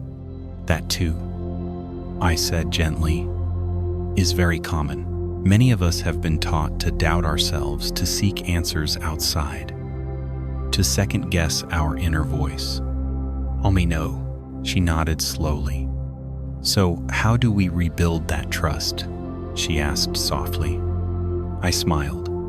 By listening. I said, asterisk, by honoring the small nudges, by noticing what feels true in your body, in your heart. Each time you listen to your intuition, even in small ways, you strengthen that trust. And when you make a choice that later proves unwise, you meet it with compassion, not condemnation. You remind yourself, I am learning. I am growing. I can trust myself to learn from this too. I can. She breathed in deeply, her gaze softening. So it's a practice, she whispered. Yes. I smiled. Like all of this, a gentle, ongoing practice. We sat quietly, the late morning light warming our faces. Around us, the library breathed the living space of stories, of learning, of quiet presence. Then, softly, I spoke again. "Remember?" I said. Asterisk. Asterisk trust is not something we force. It is something we cultivate breath by breath, choice by choice. We learn to trust life and ourselves by walking with openness, by returning to presence again and again. End quote. She smiled softly, a deep steadiness in her eyes. "That's what I want," she whispered, "to walk with trust, not blind, not rigid, but open, alive." "Oh, Ken," I smiled warmly. "In that," I said softly, "is a beautiful path. One you are already walking." "Oh, Ken." Outside, the sun had climbed higher. The garden below shimmered in the light, and as we rose to leave, I could feel it, her steps steadier, her heart more open, a knowing. Trust is not about certainty. It is about presence, about meeting life as it comes with courage, with compassion, with love. The next time we met, it was late afternoon, and the sky was beginning to soften into dusk. We chose a quiet garden just outside the city, a place where the paths wound gently among wildflowers, and a small pond reflected the changing light. We walked slowly, the gravel crunching softly beneath our feet. The air was cool, tinged with the scent of damp earth and the faint sweetness of blooming jasmine. For a while, we said nothing, simply walking, breathing, being. Then, beneath a willow tree whose long branches brushed the ground like a curtain, we sat on a wooden bench. The pond lay still before us, mirroring the first stars beginning to prick the sky. After a time, my friend spoke. "I've been thinking about patience," she said softly. I turned to her gently. "Tell me more." She smiled faintly. "It's not something I've ever been very good at," she said. "I get restless.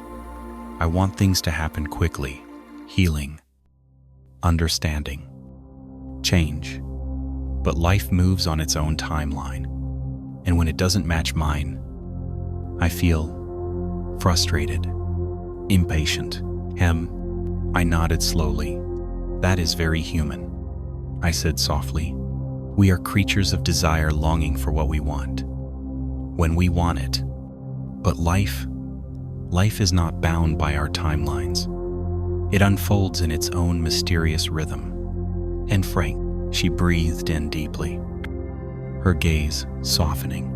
"So how do we learn patience?" she asked quietly. "How do we trust the timing of things?" I smiled gently. "By remembering," I said.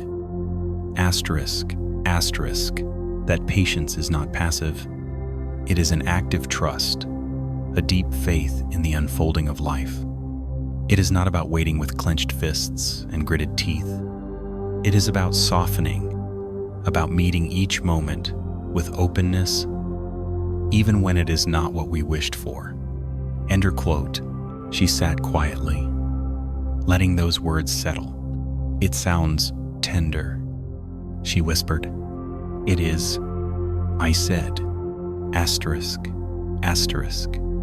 Patience is a tenderness with life and with ourselves.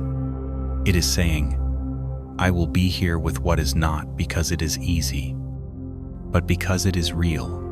And she breathed out slowly. "And when the restlessness comes," she asked softly, "you meet it." I said gently, "You notice, here is restlessness. You breathe with it. You soften around it.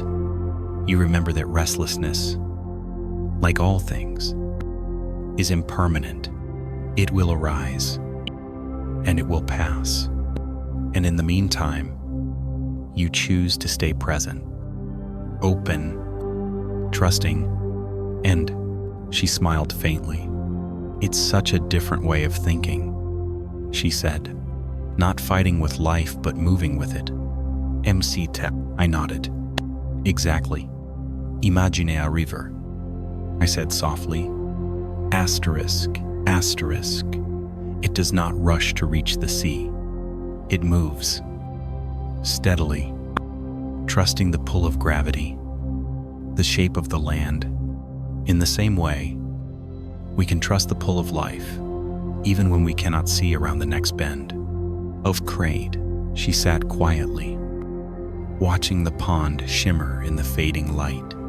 After a time, she spoke again. I think, she said softly, that part of my impatience comes from fear. Fear that if I don't push, things won't happen, that if I don't control, I'll be left behind. Is it can? I nodded gently. That is a common fear. I said, asterisk, asterisk. But remember, life does not forget you. Growth, healing, understanding, they come in their own time. And often, the most important things happen in the spaces where we are not striving but simply being. And she breathed in deeply, a softness settling into her shoulders. It feels gentler, she whispered. It is, I said, asterisk. Asterisk gentleness is a doorway to patience. When we meet life with gentleness, not demanding, not forcing, we create space. And in that space, things unfold more naturally, more deeply. End quote. We sat in silence for a while, the first stars brightening in the darkening sky. The willow branches swayed gently in the breeze. After a time, she spoke again. So patience is not about waiting for life to change, she said softly. It's about changing how I meet life. And I smiled deeply. Yes, I said, it is about meeting life and yourself with openness, with trust, with love. End of team. She sat quietly, the pond reflecting the soft shimmer of starlight. I think that's what I want, she whispered. Asterisk, asterisk. To move through life with patience, not as a duty, but as a gift to myself, a gift to life. I smiled warmly. And that, I said softly. Asterisk. Asterisk is a beautiful intention. Patience is not something we master once and for all. It is something we practice moment by moment, breath by breath. Ever for, she breathed in deeply, the night air cool and clear. So even when I stumble, when the restlessness returns, I can begin again, she whispered. Exactly, I said gently. Asterisk, asterisk. Patience means allowing yourself to begin again and again and again. Each time, a little softer, a little more open, a little more kind. Ever for, we sat for a while longer, two quiet figures beneath the willow tree, the world slowly turning around us. And when we finally rose to leave, I could feel it, her steps slower, her heart more steady. A knowing, patience is not waiting. It is living fully, gently, deeply in the unfolding now. It was a cool, windy day when we met again. The kind of day when the clouds moved quickly across the sky and the air felt crisp, alive. We chose to meet at a quiet beach where the waves rolled in steady rhythm and the sand stretched wide beneath the gray sky. We walked along the shore, shoes in hand, the cold water occasionally lapping at our feet. The sound of the waves filled the space between us, steady, soothing, timeless. For a long while, we simply walked side by side, breath moving with the rhythm of the sea. Then, softly, my friend spoke. "There's something I've been noticing," she said. "How often I resist what is." I glanced at her gently. "Say more." She smiled faintly. Asterisk. When things don't go as I want, when life feels messy, uncertain, imperfect, I find myself tensing, fighting against it. And the more I resist, the heavier it feels. I nodded slowly. "That is a very common pattern," I said softly. Asterisk. We all carry ideas of how life should be, and when reality doesn't match those ideas, resistance arises. But here's the paradox. The more we resist what is, the more suffering we create. She breathed in deeply, the wind tugging gently at her hair. "So what's the alternative?" she asked softly. I smiled gently. "Acceptance," I said softly. "Not passive resignation, but a deep, courageous allowing. It is saying, this is what is here. Now, I do not have to like it, but I will meet it with presence, with openness, with compassion." Ender 40. She walked quietly for a few steps, then spoke again. "It sounds simple, but not easy." "Angry," I nodded. "Exactly," I said. "Acceptance is not about pretending everything is fine. It is about seeing clearly and choosing to meet life as it is, rather than as we wish it to be." And she looked out over the waves, thoughtful. "But what about when the present moment is painful?" she asked softly. "Then we meet it with even greater care," I said gently. "We do not force ourselves to be okay. We simply say, this is hard, this hurts, and I will be with myself here, with kindness." She breathed out slowly. "It's such a different way of being," she whispered. I smiled. "It is," I said. Asterisk. And it changes everything.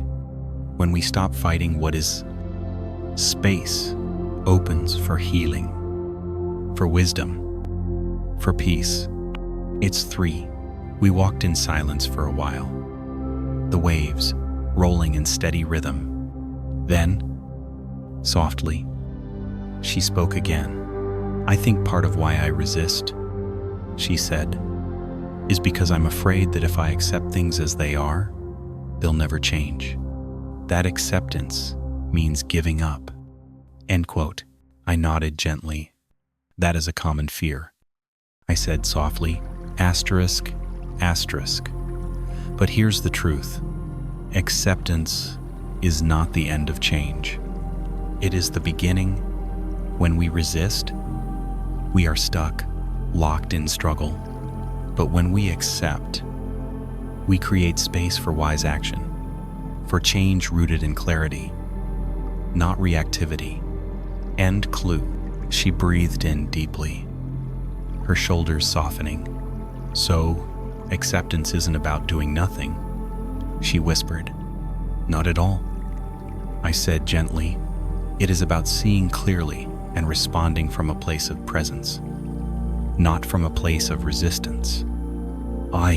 We walked on, the wind cool against our skin.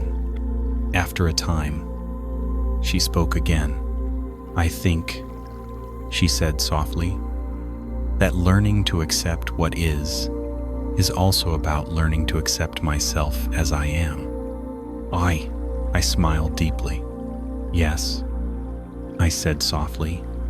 Asterisk. The two are deeply connected. When we resist ourselves, our feelings, our flaws, Our humanity, we create inner conflict. But when we accept ourselves with compassion, we create space for growth, for healing, for peace.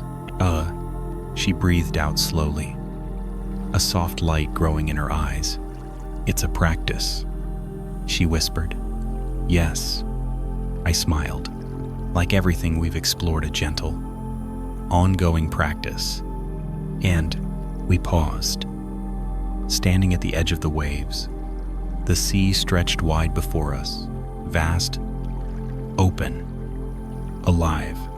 Remember, I said softly, acceptance is not about liking everything. It is about allowing what is here to be here, so that we can meet life and ourselves with truth, with courage, with love. Oh, she smiled softly, her gaze steady. That's what I want, she whispered, to live with more acceptance of life, of myself. Oh, I smiled warmly. And that, I said softly, is a beautiful path, one breath at a time, one moment at a time.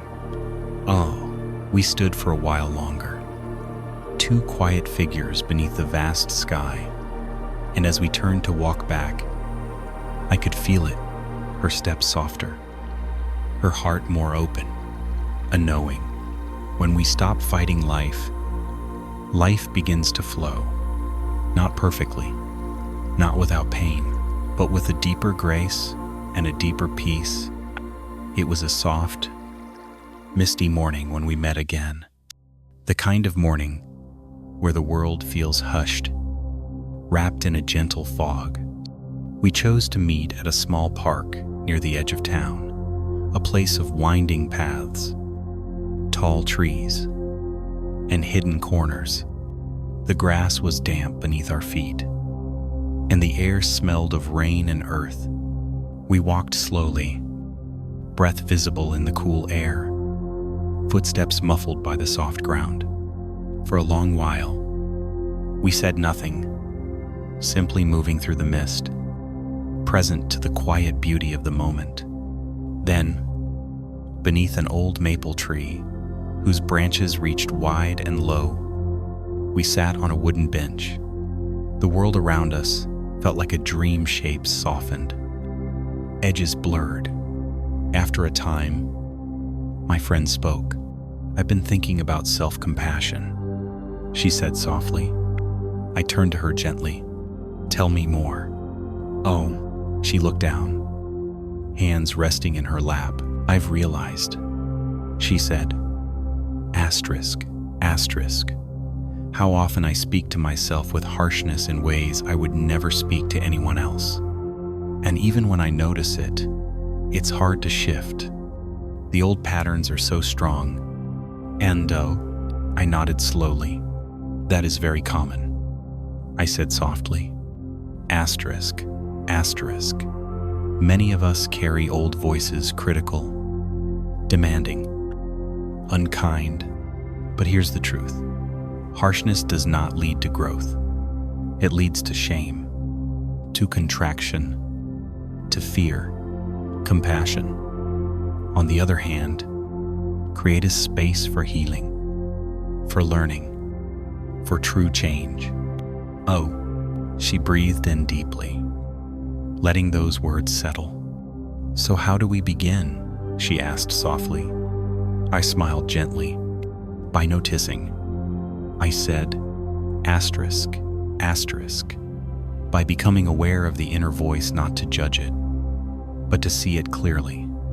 And then, to gently introduce a new voice, one of kindness, of care. When the harsh voice arises, you can say, ah, I hear you, but this is not the voice I choose to follow. I choose to speak to myself with compassion. Oh, she sat quietly, gaze softening. It feels strange, she whispered. Unfamiliar. I smiled.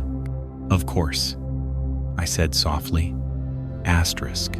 asterisk, because for many of us, self-compassion was not modeled, not taught, but it is a skill we can learn like any other. Each time you speak to yourself with kindness, you are creating new pathways, new patterns. End of tea. She breathed out slowly. And when the old voice comes back, she asked softly, "You meet it with compassion too?" I said gently, asterisk, asterisk. You say, "Ah, old friend, I see you, and I choose a different way." Even the harsh voice is trying, in its own misguided way, to protect you, but you can thank it and then choose a wiser, kinder path.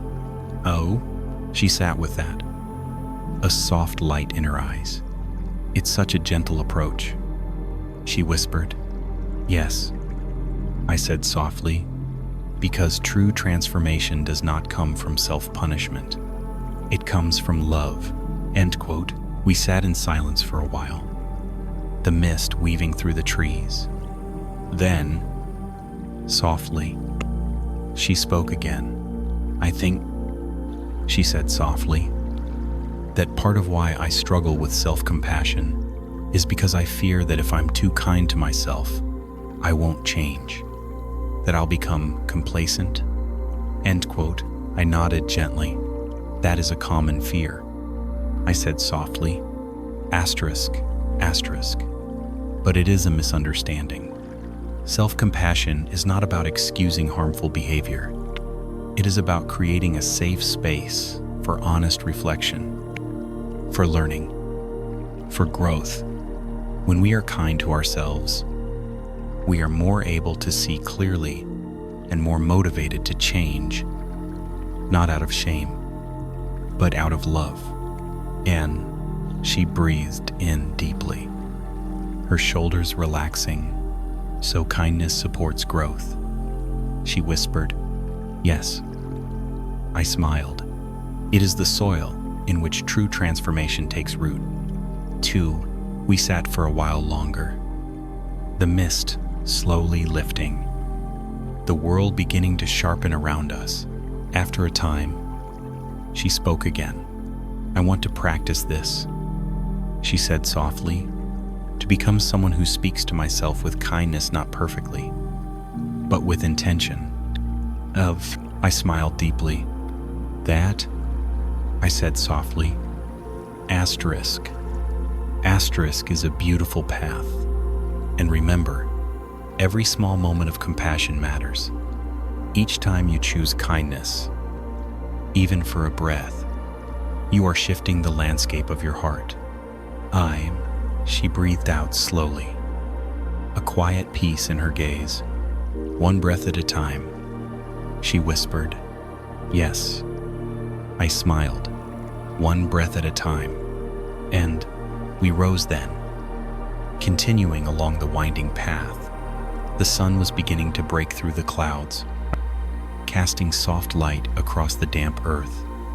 And as we walked, I could feel it, her presence lighter, her heart more spacious, a knowing. Self-compassion is not weakness. It is strength, the strength to meet ourselves and life with love. It was an evening just after a soft rain when we met again. The air was cool and fresh, the streets still glistening under the dim glow of street lamps. We chose to meet at a small, quiet cafe, one with old wooden tables, soft music, and windows that looked out onto the rain-washed street. We sat by the window, hands wrapped around warm cups, watching the world move slowly outside. For a while, we said nothing, simply being, sharing the stillness of the moment. Then, softly, my friend spoke. "I've been thinking about joy," she said. I turned to her gently. "Tell me more." And she smiled faintly. "For so long," she said, asterisk, asterisk, "I've thought of joy as something big, something that comes from special moments, from achievements, from things going right, insects. But lately, I've started noticing the small joys, the warmth of the sun on my face, the sound of birds, the feel of a good cup of tea. And in those moments, I feel something deeper, a quiet joy that doesn't depend on circumstances. Enrolting, I smiled warmly. That, I said softly. Asterisk is the essence of true joy.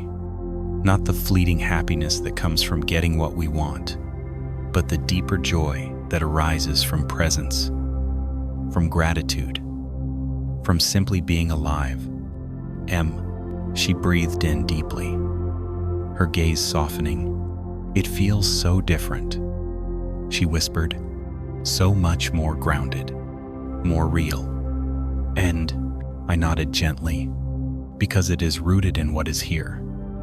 Now, I said softly, not in some future moment, not in what we achieve or possess, but in the simple miracle of this breath, this life. She sat quietly, letting those words settle. After a time, she spoke again. I think, she said softly, asterisk, that for so long, I was chasing joy, always looking ahead, thinking, when this happens, then I'll be happy. But the more I chased, the more it seemed to slip away. I nodded gently. That is the paradox, I said softly. Asterisk. The more we chase happiness, the more elusive it becomes. But when we slow down, when we open to the simple beauty of this moment, joy finds us. She breathed out slowly, a quiet smile on her lips. So it's about receiving, not chasing, she whispered. Exactly, I smiled. Joy is not something we grasp. It is something we allow, something we notice, when we are present enough to see it. We sat in silence for a while. The soft sounds of the cafe surrounding us, the clink of cups, the murmur of voices, the gentle hum of life. Then, softly, she spoke again. There's something else, she said. Asterisk. Sometimes I feel guilty for feeling joy, especially when there is so much suffering in the world. It feels selfish. Somehow, I looked at her gently. That is a tender awareness, I said softly. Asterisk. But remember, your joy does not diminish the suffering of the world. In fact, your joy can become a source of healing for yourself and for others. When we cultivate true joy, we are more able to show up for life with compassion, with resilience, with love. And she breathed in deeply, her shoulders relaxing. So joy is not selfish, she whispered. No, I smiled. Asterisk. Joy is life-affirming. It reminds us that beauty exists, even amidst difficulty. It nourishes the heart so that we can meet the world with greater strength and kindness. We sat quietly, watching the reflections of the streetlights shimmer on the rain-dampened pavement. After a time, she spoke again. I think, she said softly, asterisk, that what I'm learning is that joy is not something to be earned. It is something to be allowed, something to be welcomed. I smiled deeply. Yes, I said softly, joy is your birthright, not a reward for perfection, but a gift woven into the fabric of life itself. Alu, she breathed out slowly, a soft light in her eyes. I want to live that way, she whispered. open to joy not as an escape from life, but as a way of being fully alive. I smiled warmly. And that, I said softly, asterisk, asterisk, is a beautiful path, one breath at a time, one moment at a time. We sat for a while longer, two quiet figures in a small cafe, the world moving gently around us. And when we rose to leave, the air was cool and clear, the night fresh with possibility. I could feel it, her steps lighter, her heart more open, unknowing. Joy is not a prize to be won. It is a presence to be welcomed, a quiet celebration of life here. Now, in this very breath, it was a quiet afternoon when we met again. The air was warm with the promise of spring. Trees along the path had begun to bud, small green leaves unfurling after the long winter. We chose to meet at a nearby arboretum, a place of winding trails, flowering trees, and quiet spaces. We walked slowly beneath arching branches, the soft sound of birdsong filling the air. For a long while, we said nothing, simply walking, breathing, present to the gentle unfolding of the season. Then, beneath a blooming cherry tree, we found a bench and sat. Petals drifted down like soft snow, gathering at our feet. After a time, my friend spoke. "I've been thinking about letting go," she said softly. I turned to her gently. "Tell me more." "Oh," she looked out at the drifting petals, thoughtful. "There are things I've carried for so long," she said. Asterisk, asterisk. Old stories, old hurts, old identities. And part of me knows it's time to let them go, but another part holds on. Afraid of who I'll be without them. I nodded slowly. "That is a very human experience," I said softly. Asterisk, asterisk. We often cling to what is familiar, even when it no longer serves us, because the unknown feels uncertain. But here's the truth. Letting go is not about losing yourself. It is about releasing what no longer aligns with who you are becoming. And she breathed in deeply, her gaze softening. "It sounds freeing," she whispered. "It is." I smiled gently. Asterisk, asterisk. But it is also tender work. Letting go is an act of courage.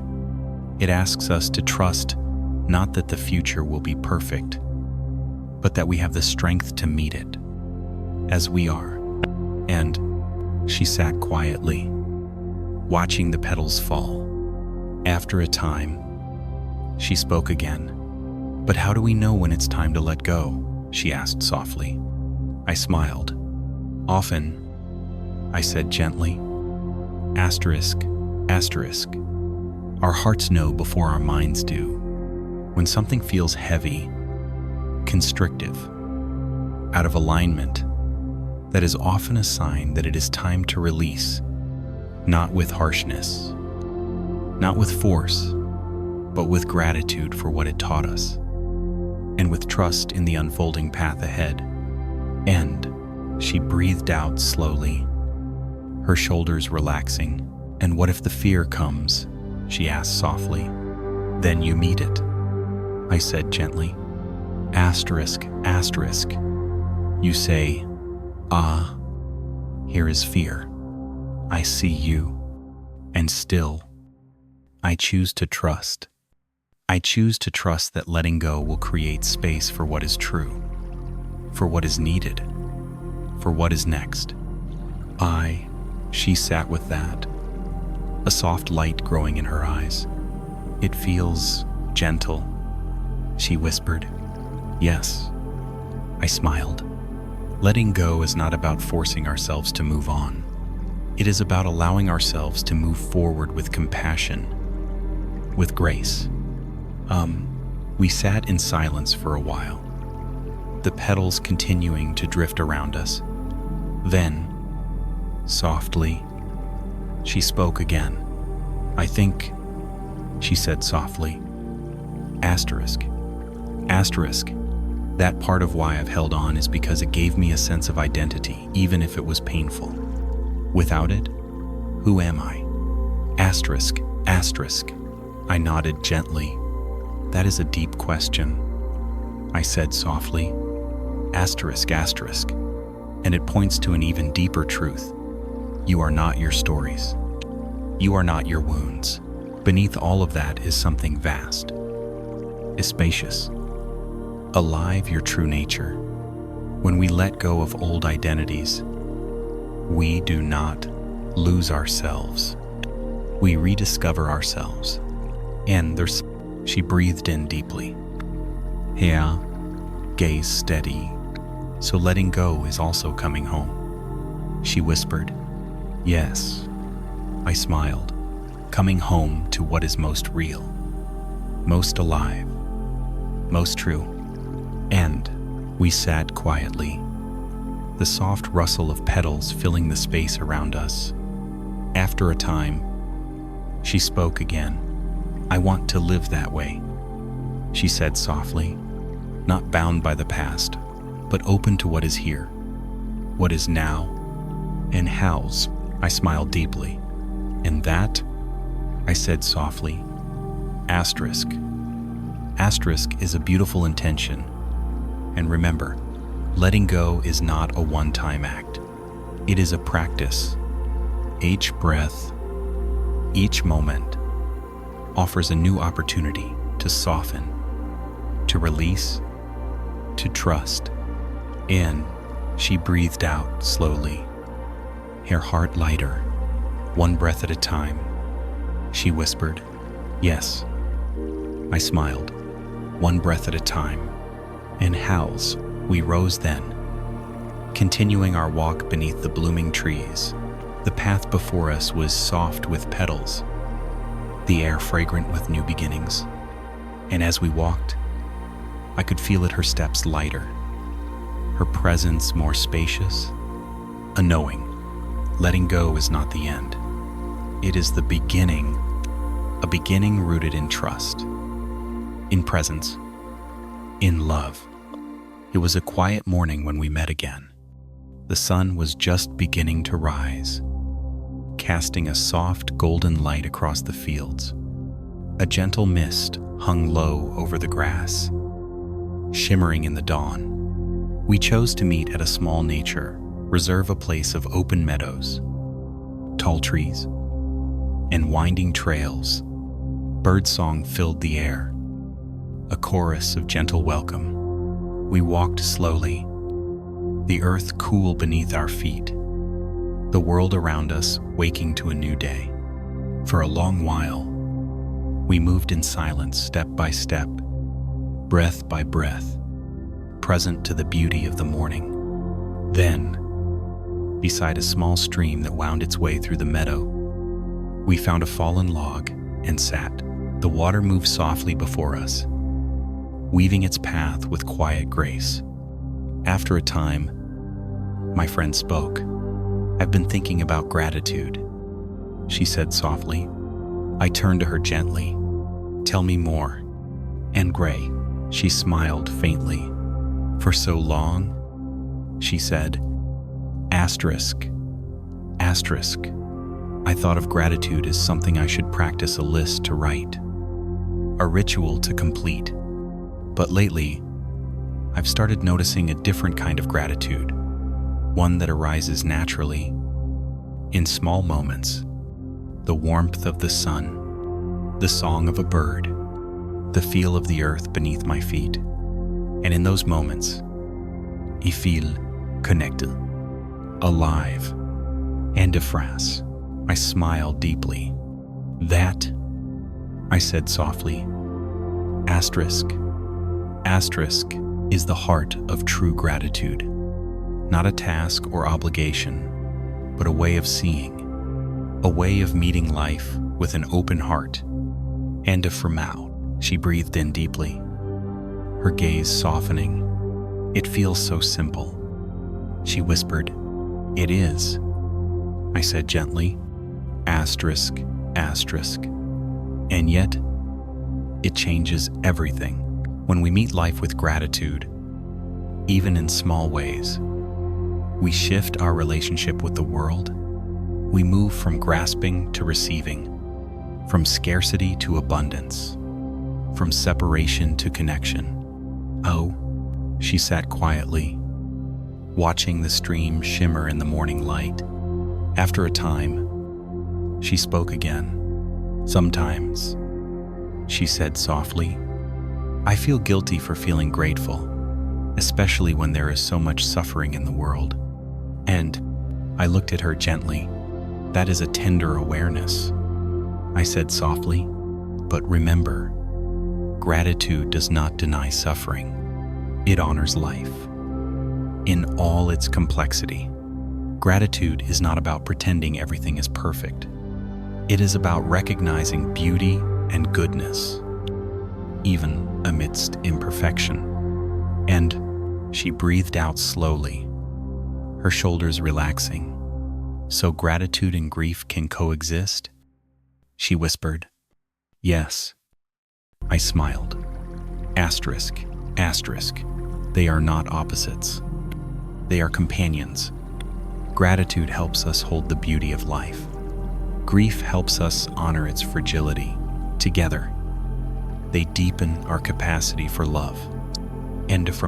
We sat in silence for a while, the stream weaving its path beside us. Then, softly, she spoke again. "I think," she said softly, asterisk, asterisk, that practicing gratitude this way helps me slow down, helps me see what I used to overlook. I smiled warmly. "Yes," I said softly, asterisk, asterisk. Gratitude invites us into presence. It reminds us that life is not something to rush through, but something to savor, to feel, to honor. "Oh," she breathed in deeply, hair, gaze steady. "I want to live that way," she whispered. "Present, grateful, alive." I smiled deeply. "And that," I said softly, asterisk, asterisk, is a beautiful path. And remember, gratitude is not about grand moments. It is about the small, ordinary wonders of this life, this breath, this step, this sunrise. "Oh," she sat quietly, a soft light in her eyes. Around us, the world shimmered with morning light, a new day unfolding. Moment by moment, we rose then, continuing our walk along the winding trail. Birdsong surrounded us. The earth felt steady beneath our feet, and as we walked, I could feel it, her steps slower, her heart more open, a knowing. Gratitude is not something we do. It is something we become, a way of meeting life with presence, with wonder, with love. It was a cool evening when we met again. The sky was painted with soft hues of lavender and rose, the last light of day gently fading into dusk. We chose to meet at a small lake just outside the city, a place where the water lay still, reflecting the changing sky. We walked along the shore, the air crisp, the world quiet. For a long while, we simply moved in silence, step by step, breath by breath, present to the unfolding night. Then, beneath a grove of tall pines, we found a bench and sat. The lake shimmered before us, the first stars beginning to appear above. After a time, my friend spoke. "I've been thinking about balance," she said softly. I turned to her gently. "Tell me more." End quote. She looked out over the lake, thoughtful. So much of life feels like a dance between opposites. She said, asterisk, asterisk, effort and rest, doing and being, holding on and letting go.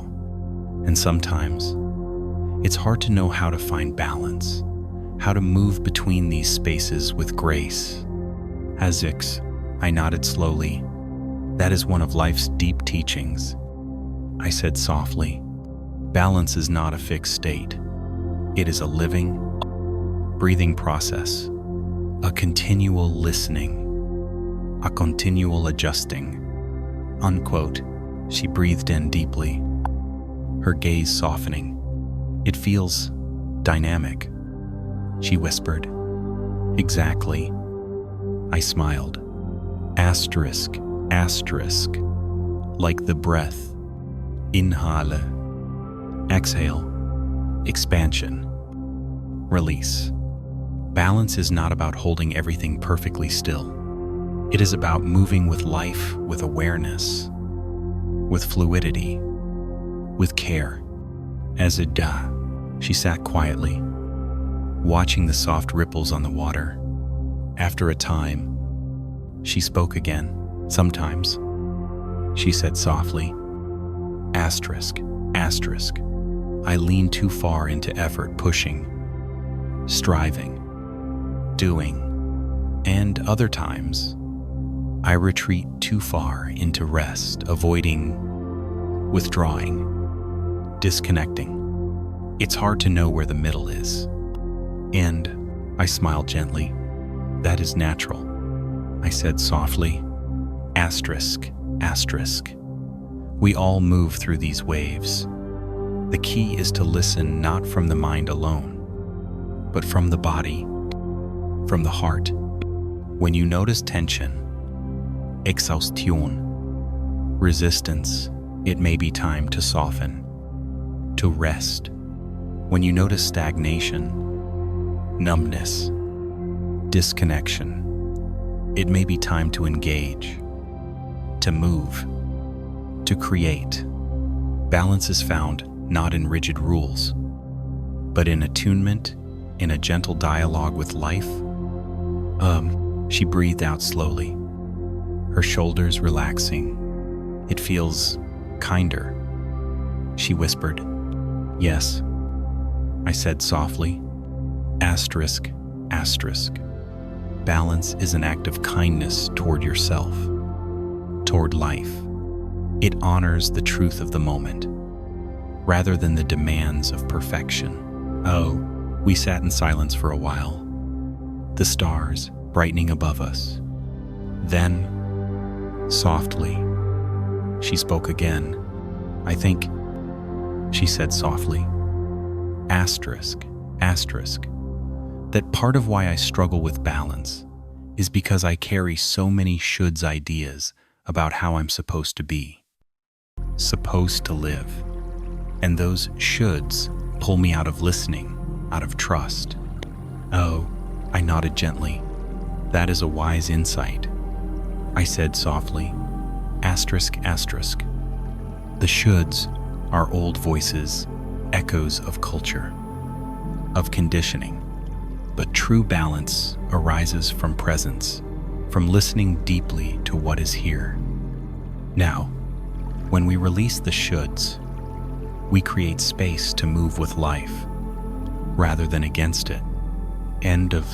She breathed in deeply, a quiet peace in her gaze. So balance is not about doing it all perfectly. She whispered, no. I smiled. Asterisk, asterisk. It is about moving with awareness, with care, with love. And when we lose balance, as we all do, we meet ourselves gently and we return, one breath at a time, one moment at a time. End of frame. She sat quietly, the lake shimmering before us. After a time, she spoke again.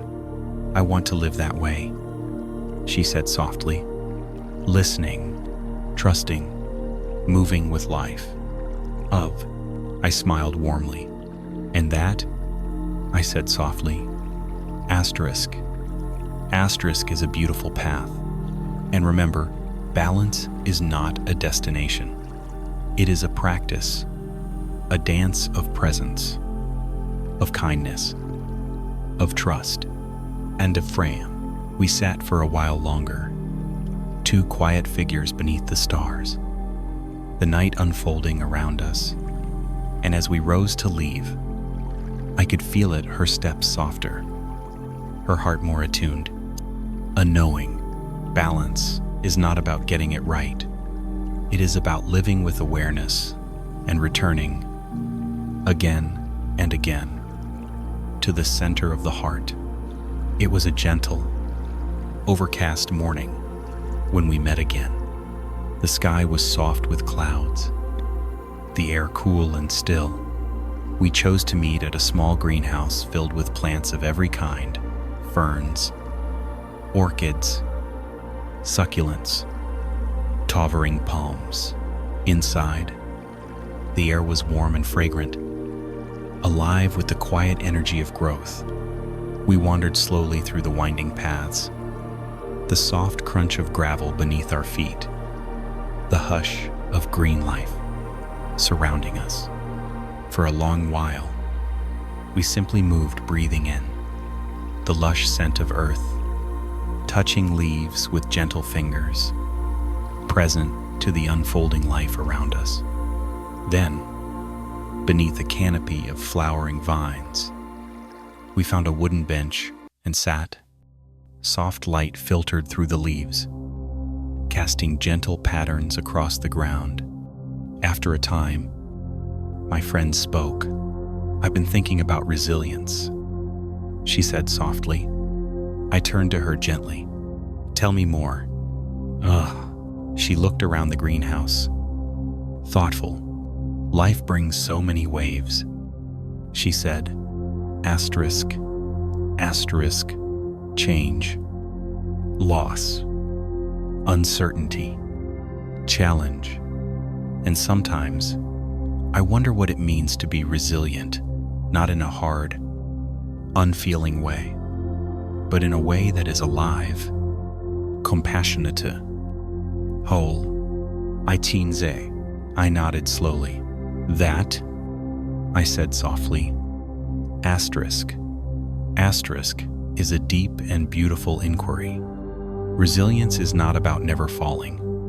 It is about how we meet life when we do with presence, with kindness, with the courage to begin again. End quote. She breathed in deeply, her gaze softening. "So resilience is not about being tough," she whispered. "No?" I smiled. Asterisk, asterisk. True resilience is flexible like the bamboo that bends with the wind, yet does not break. It is rooted in trust, in openness, in the willingness to move with life, rather than against it. Of quote. She sat quietly, watching the light dance through the leaves. After a time, she spoke again. "Sometimes," she said softly, "I think I confuse resilience with endurance, pushing through, holding it all in." And I nodded gently. "That is a common pattern," I said softly. Asterisk, asterisk. Endurance can be valuable at times, but when it is disconnected from presence, it can become hardening. True resilience is alive. It breathes. It allows space for feeling, for rest, for renewal. End of 2. She breathed out slowly, her shoulders softening. "That feels softer," she whispered. "Yes," I said gently. Asterisk, asterisk. Because resilience is not about denying vulnerability. It is about embracing it, knowing that feeling is not weakness, but wisdom, that resting is not failure, but nourishment, that beginning again is not defeat, but courage. End of Sao. We sat in silence for a while, the air around us alive with quiet growth. Then, Softly, she spoke again. I think, she said softly, asterisk, asterisk, that part of what helps me feel resilient is connection. Knowing I'm not alone. When I isolate, I feel brittle. But when I reach out even gently, I feel stronger, more whole. End of Sao. I smiled warmly. That is a deep truth, I said softly. Asterisk, asterisk. We are wired for connection with others, with nature, with the breath, with life itself. Resilience grows not in isolation, but in relationship, in the quiet web of support that reminds us we are not alone. End of team. She breathed in deeply, her heart softening. So resilience is also about receiving, she whispered. Yes, I smiled. It is about allowing yourself to be supported, to be held not as weakness, but as wisdom. All low, we sat for a while longer, the greenhouse humming softly around us. Then, gently, I spoke again. Remember, I said softly, asterisk, asterisk, resilience is not about never wavering. It is about returning again and again to the center of your being, to presence, to trust, to love. End of two. She sat quietly, a deep steadiness in her gaze. That's what I want, she whispered, to live with resilience that is alive, open, gentle, strong. I smiled deeply. And that, I said softly, asterisk. Asterisk is a beautiful path. And remember, resilience is not something you have or don't have. It is something you cultivate one breath at a time, one moment at a time. And Breeze, we rose then, continuing our walk through the lush, living space. Leaves brushed softly against us. The air was rich with life, and as we moved, I could feel it. Her steps surer, her heart more open, a knowing. Resilience is not about never falling. It is about rising with presence, with compassion, with love. It was a warm, breezy afternoon when we met again. The sky was a deep, endless blue, with soft clouds drifting lazily above. The kind of day when time seems to slow, when the world invites you to pause, to breathe. We chose to meet at a botanical garden, a vast space of winding paths, hidden alcoves, and 1,000 shades of green. The garden was alive with the sounds of spring birds singing from high branches, bees humming among blooms, leaves whispering in the wind. We walked slowly, our pace unhurried, letting the beauty of the place sink in. For a long while, we moved in companionable silence, two figures in a world of gentle life. Eventually, we came to a small stone bridge arching over a koi pond. The fish moved gracefully beneath the surface, flashes of orange and white gliding through the clear water. We paused there, leaning against the warm stone, watching the play of light and movement below. After some time, my friend spoke. I've been reflecting on boundaries again, she said softly. I turned to her gently. I smiled. A deep and important reflection. Oh? She nodded. Yes, she said. Asterisk, asterisk. The last time we spoke of it. It helped so much to understand that boundaries are not walls, but clarity. But now I'm noticing another layer. I waited, inviting her to continue. She breathed in slowly. It's this, she said. Asterisk, asterisk. Sometimes, when I set a boundary, even with kindness, I feel guilt, a kind of shame. Even, it feels as though I am being selfish or unkind, even though, in my heart, I know it is necessary. And I nodded slowly, my gaze soft. That is such a common experience, I said gently, and it arises from old patterns from a culture that often teaches us to equate self-sacrifice with goodness. She breathed out slowly, her shoulders lowering a little. Yes, she whispered. That resonates so deeply. Somewhere along the way, I learned that to be good meant always saying yes, always accommodating, never disappointing anyone. I smiled warmly. Many of us learn the same, I said softly. Asterisk, asterisk. But here's a deeper truth. True kindness does not come from self-erasure. It comes from wholeness, from a heart that is nourished, clear, and able to give freely, without resentment. She sat with that, her gaze thoughtful. So, she said slowly, setting boundaries is not selfish. It is honoring wholeness. And, exactly, I smiled. Asterisk, asterisk. It is a deep act of respect, both for yourself and for others. Because when we are clear about what we can offer and where our limits lie, we are more able to show up with authenticity, with integrity. We stood there for a while, watching the fish glide beneath the water's surface. Their movements were unhurried, graceful, a living metaphor for balance. After some time, she spoke again. Another thing I've noticed, she said softly. Asterisk. Asterisk is that when I set a boundary and hold it with gentleness, the relationships that are truly healthy begin to deepen, while the ones rooted in expectation or control tend to fall away. End of Krampus. I nodded gently. Yes? I said softly. Asterisk, asterisk. Because boundaries are clarifying.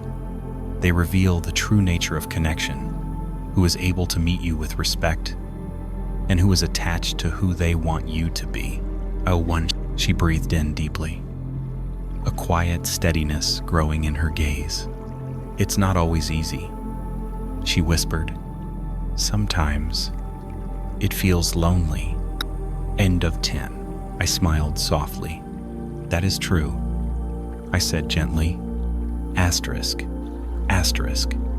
There is a grieving that can come with growth, a releasing of relationships, of patterns, of identities that no longer align with your deeper truth.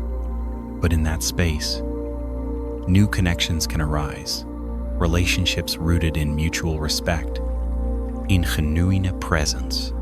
End of prey. She stood quietly, her gaze resting on the shimmering water. I think, she said softly, I am learning to trust that space, to trust that what falls away is meant to, and that what remains, or comes, will be more aligned. End quote. I smiled deeply. And that, I said softly, asterisk. Asterisk is the heart of this path, to trust the unfolding, even when it feels tender, even when it feels uncertain. End of prey. We stood in silence for a while, the wind stirring the leaves, the pond alive with gentle ripples. Then, softly, she spoke again. I want to continue practicing this, she said. Asterisk, asterisk. Not with harshness, but with clarity. To hold boundaries as an act of love for myself and for those I meet. End quote. I smiled warmly. And that, I said softly, asterisk. Asterisk is a beautiful intention. And remember, this too is a practice. Each time you honor your truth with compassion, You are strengthening this path, breath by breath, moment by moment." End quote. She breathed out slowly, a quiet strength in her presence. "One breath at a time," she whispered. "Yes." I smiled. "One breath at a time." End of tapper. We walked on then, continuing through the winding garden paths. The light was softening now, the day easing toward evening, and as we moved, I could feel it, her steps more rooted, her heart more clear, a knowing. Boundaries are not barriers. They are bridges, invitations to meet life and others with truth, with respect, with love. It was an early evening when we met again. The air was cool with the first hints of approaching twilight. The sky was painted with streaks of amber and rose, the sun slowly sinking beyond the distant hills. We met at a quiet hilltop park, a place of wide-open skies, soft grasses, and the gentle hum of the wind moving through tall wildflowers. We walked slowly along a narrow path that wound upward, each step a small ritual of presence. The world below grew quieter with each step, the noise of the city fading into a soft, distant murmur. At the top of the hill, we found a wooden bench facing west, perfectly placed to watch the sunset. We sat there, wrapped in a shared stillness, watching the sky change moment by moment. After a time, my friend spoke. "I've been thinking about trust again," she said softly. I turned to her gently. "Ah," I smiled. "A deep well to return to." She nodded slowly. "This time," she said, asterisk, asterisk, "I've been reflecting not just on trust in life, but trust in others. In relationships, how do we open? When we've been hurt, how do we trust again without losing ourselves?" Asterisk, asterisk. I breathed in deeply, feeling the tender weight of her words. "That is one of the great questions of the heart," I said softly, "and it begins with honoring both your longing and your wisdom." "And?" She looked at me with quiet curiosity. "What do you mean?" she asked. I smiled gently. "The longing to trust again," I said. Asterisk. Asterisk is natural, beautiful. It speaks to the heart's deep wish for connection, for belonging, for love. At the same time, the caution that arises from past hurt is also wisdom. It is the heart's way of saying, "Move with care, choose with discernment." She breathed out slowly, her gaze softening. "So it's not about forcing trust," she whispered.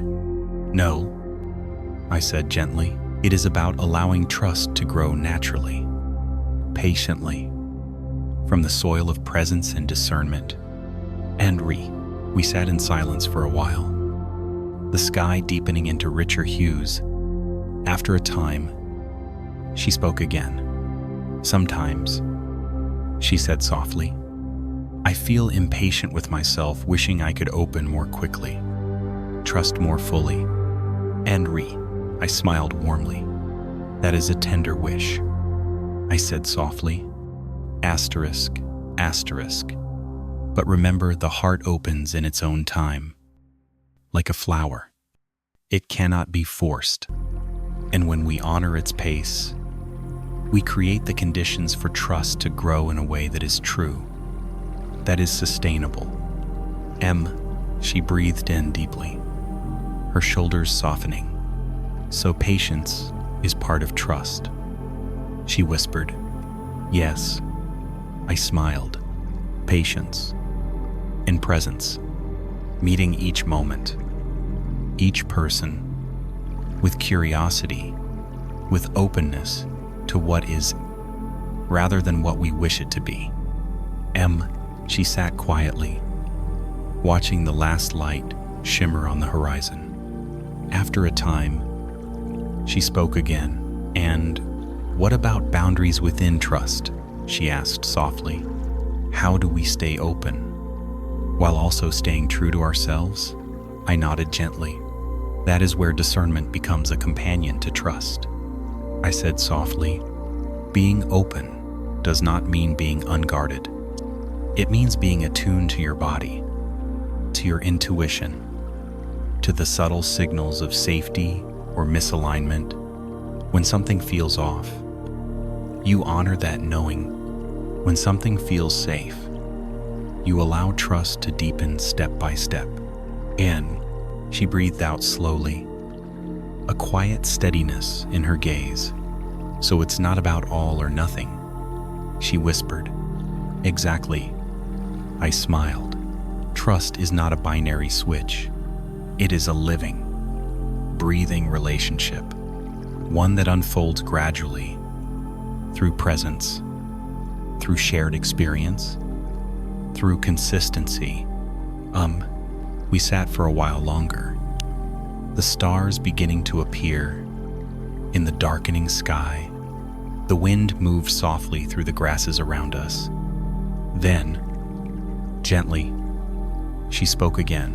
"I think," she said softly, asterisk, that part of what helps me trust more deeply is learning to trust myself, to trust that I will listen to my intuition, that I will honor my truth, that I will speak my needs." And I smiled deeply. "That," I said softly, asterisk, is the foundation of all true trust. When you trust yourself, you move through relationships with clarity, with steadiness. You are not seeking others to complete you, but to meet you as iguals, as companions. Aparte, she breathed in deeply, her heart lighter. "So trust begins within," she whispered. "Yes." I smiled. "It begins within, and from there, it can flow outward, naturally, wisely." And we sat in silence for a while, the stars bright above, the world wrapped in quiet night. Then, softly, I spoke again. "Remember," I said softly, asterisk, trust is not about perfection in yourself or in others. It is about presence, about discernment, about the willingness to engage life with an open, discerning heart.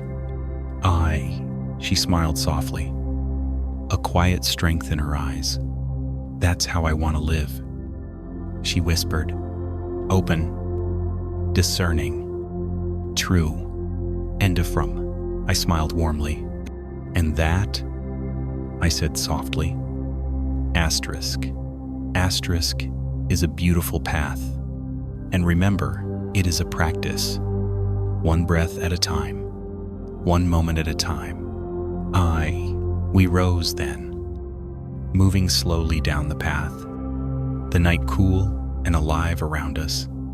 And as we walked, I could feel it, her steps more grounded, her heart more spacious, a knowing. Trust is not a destination. It is a way of being alive, discerning, rooted in love. It was a soft morning after a night of rain when we met again. The ground was damp beneath our feet, the air cool and clean. Everywhere, drops of water clung to leaves and petals, sparkling in the new light of day. We met at a small forest trail, a winding path through tall trees and quiet glades. The forest was alive with sound birds calling from high branches, the gentle drip of water falling from leaf to leaf, the soft rustle of small creatures moving through the undergrowth. We walked slowly beneath the green canopy, each step a quiet conversation with the earth. For a long while, We moved in silence, letting the beauty of the forest seep into our bones, our breath matching the gentle rhythm of the path. Eventually, we came to a clearing where the sun broke through the trees, warming a patch of mossy ground. We sat there, cross-legged on the soft earth, the forest humming gently around us. After a time, my friend spoke. "I've been thinking about presence," she said softly. I turned to her gently. "Ah," I smiled. "One of the deepest practices of Swai." She nodded slowly. "The more I explore this path," she said, asterisk, asterisk, "the more I see how easy it is to drift into memory, into worry, into distraction. And yet, when I return to presence, even for a few breaths, everything softens. The world feels more alive. I feel more alive." "How one?" I smiled warmly. "Yes," I said softly. "Presence is not about forcing the mind to be still. It is about gently returning again and again to this moment, this breath, this life." She breathed in deeply, her gaze softening. "Sometimes," she said softly, asterisk, asterisk, "I judge myself for how often my mind wanders. But when I remember to come back gently, it feels different. It feels like coming home." I nodded.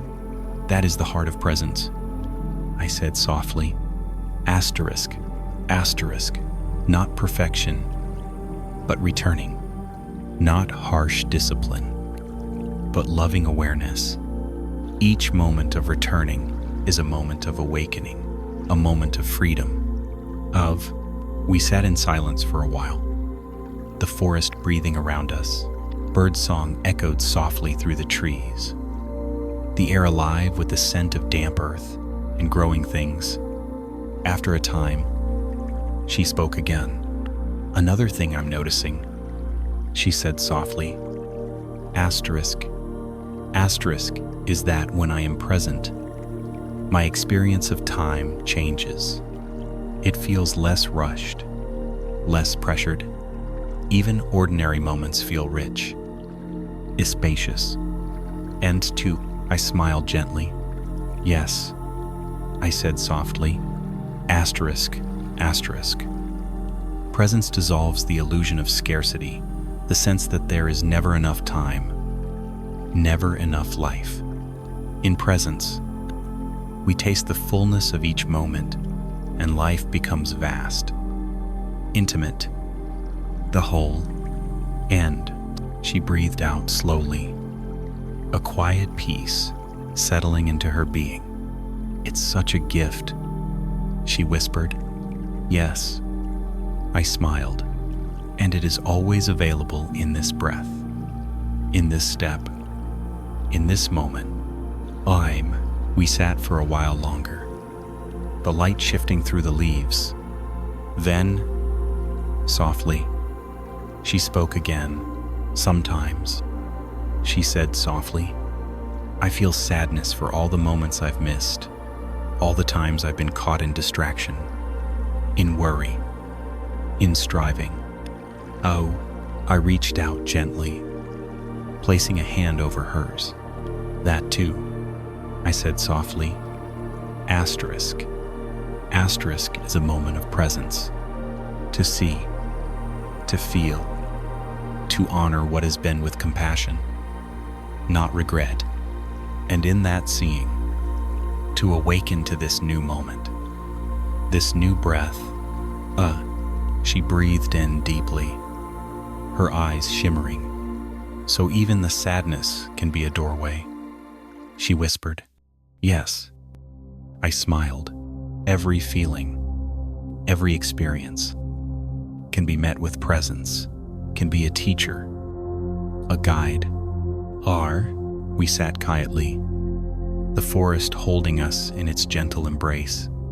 Then, softly, she spoke again. I want to deepen this practice, she said softly. Asterisk, asterisk. Not as another thing to achieve, but as a way of being. A way of meeting life fully. I smiled deeply. In that, I said softly, asterisk. Asterisk is the true spirit of this path. Presence is not a goal to reach. It is a way of living, a way of falling in love with life, one breath at a time. She breathed out slowly, a deep steadiness in her gaze. One breath at a time, she whispered. Yes. I smiled. One breath, one moment, one step again and again. We rose then, moving once more along the winding forest path. The light danced through the trees, the earth steady beneath our feet. And as we walked, I could feel it, her presence more grounded, her heart more open, unknowing. Presence is not about striving. It is about remembering again and again the miracle of this life. Here, now, it was late afternoon when we met again. The sky was a soft wash of blue, streaked with clouds that moved slowly across the horizon. The air held a certain stillness, as if the world itself was pausing to breathe. We met at a quiet riverside path, a winding trail lined with tall grasses and willows that leaned gracefully over the water.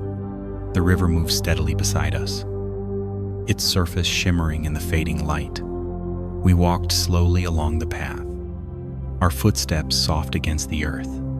For a long while, we said nothing, simply moving with the rhythm of the river, each breath an invitation to presence.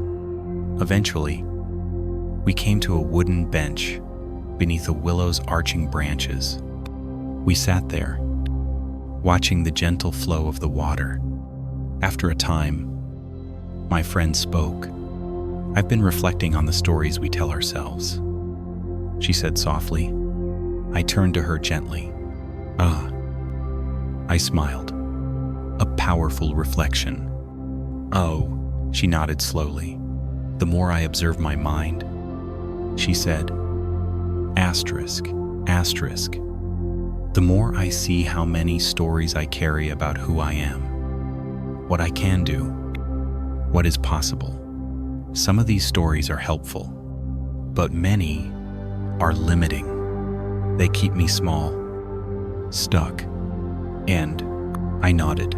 That is such a profound seeing. I said softly, asterisk, asterisk.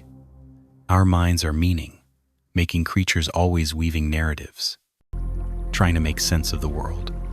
But often, these stories are shaped by old experiences, by fear, by conditioning, not by present truth. And she breathed in deeply, her gaze softening. It's humbling, she whispered, to realize how many of my choices have been shaped by these unconscious stories. How? I smiled gently. And yet, I said softly, asterisk, asterisk. This seeing is the beginning of freedom. When we notice the story, we are no longer fully inside it. We can ask, is this true? Is this helpful? Is this the story I wish to live by? Asterisk, asterisk. She sat quietly, watching the river flow. After a time, she spoke again. Sometimes, she said softly, the stories are so familiar, so ingrained. It's hard to tell where they end and where I begin. And I nodded gently. That is very natural. I said softly, asterisk, asterisk. But remember, you are not your stories. Beneath them, before them, beyond them, there is something deeper, vaster, your true nature. The stories may rise and fall, but you remain. Oh, she breathed out slowly, her shoulders softening, So the practice, she whispered, is not to fight the stories, but to see them clearly, to hold them lightly. Yes, I smiled. Asterisk, asterisk, to bring them into the light of awareness, to notice, here's an old story, on my witcher, and then, with compassion, to choose, is this a story I wish to keep living, or is it time to let it go? Asterisk, asterisk. We sat in silence for a while, the river moving steadily before us. Then, softly, she spoke again. I think, she said softly. Asterisk, asterisk. That part of the challenge is that some stories once served a purpose. They helped me cope, stay safe.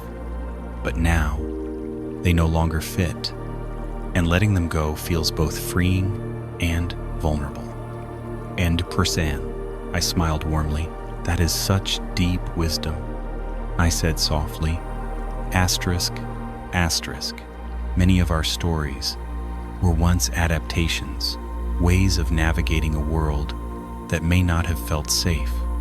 To honor them is important, to thank them, and then to gently release what no longer serves the person you are becoming.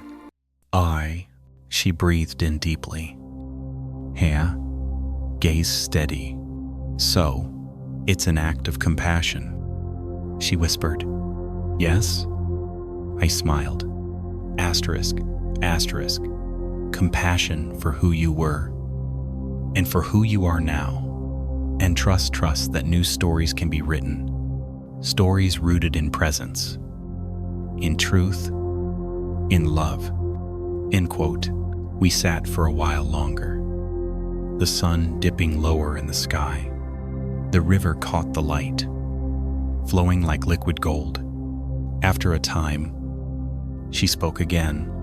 I want to practice this, she said softly. Asterisk, asterisk, not as another task, but as a way of living, a way of seeing clearly, choosing consciously, living with more freedom. End quote. I smiled deeply. And that, I said softly, asterisk, asterisk, is the heart of this path. To meet each moment with awareness and to remember, you are the author of your life. You can choose, again and again, the stories you live by. 20, she breathed out slowly, a quiet light in her eyes. One breath at a time, she whispered. Yes, I smiled. One breath, one story, one step, again and again. We rose then, continuing along the river's edge. The stars were beginning to appear, the world softening into night, and as we walked, I could feel her presence more spacious, her heart more free, a knowing. We are not bound by the stories of the past. In each moment, we can choose with presence, with love, with courage, the stories we wish to live. It was a cool, crisp morning when we met again. The air smelled of fallen leaves and distant wood smoke. The sky above was a pale silver, soft clouds drifting lazily. We chose to meet at an old park at the edge of town, a place where ancient oak trees stood tall, their branches reaching wide. The path wound gently beneath them, covered in a blanket of golden leaves. We walked slowly, our steps soft, breath rising in small clouds. For a long while, we simply walked, no words, just presence, the hush of the morning, the rhythm of breath and step. Eventually, we came to a wooden bench beneath a great oak whose roots curled deep into the earth. We sat there, wrapped in the quiet of the season. After a time, my friend spoke. I've been reflecting on aging, she said softly. I turned to her gently. Ah, I smiled. A tender, powerful reflection. She nodded slowly. The more I walk this path, she said, asterisk, asterisk, the more I notice the subtle changes in my body, in my energy, in the way I move through the world. And sometimes there is grief, a letting go of who I once was. But there is also something else, a deepening, a softening, an invitation to live in a different way. I nodded slowly. That is such a beautiful seeing, I said softly. Asterisk, asterisk. Aging is not simply a loss, though it brings losses.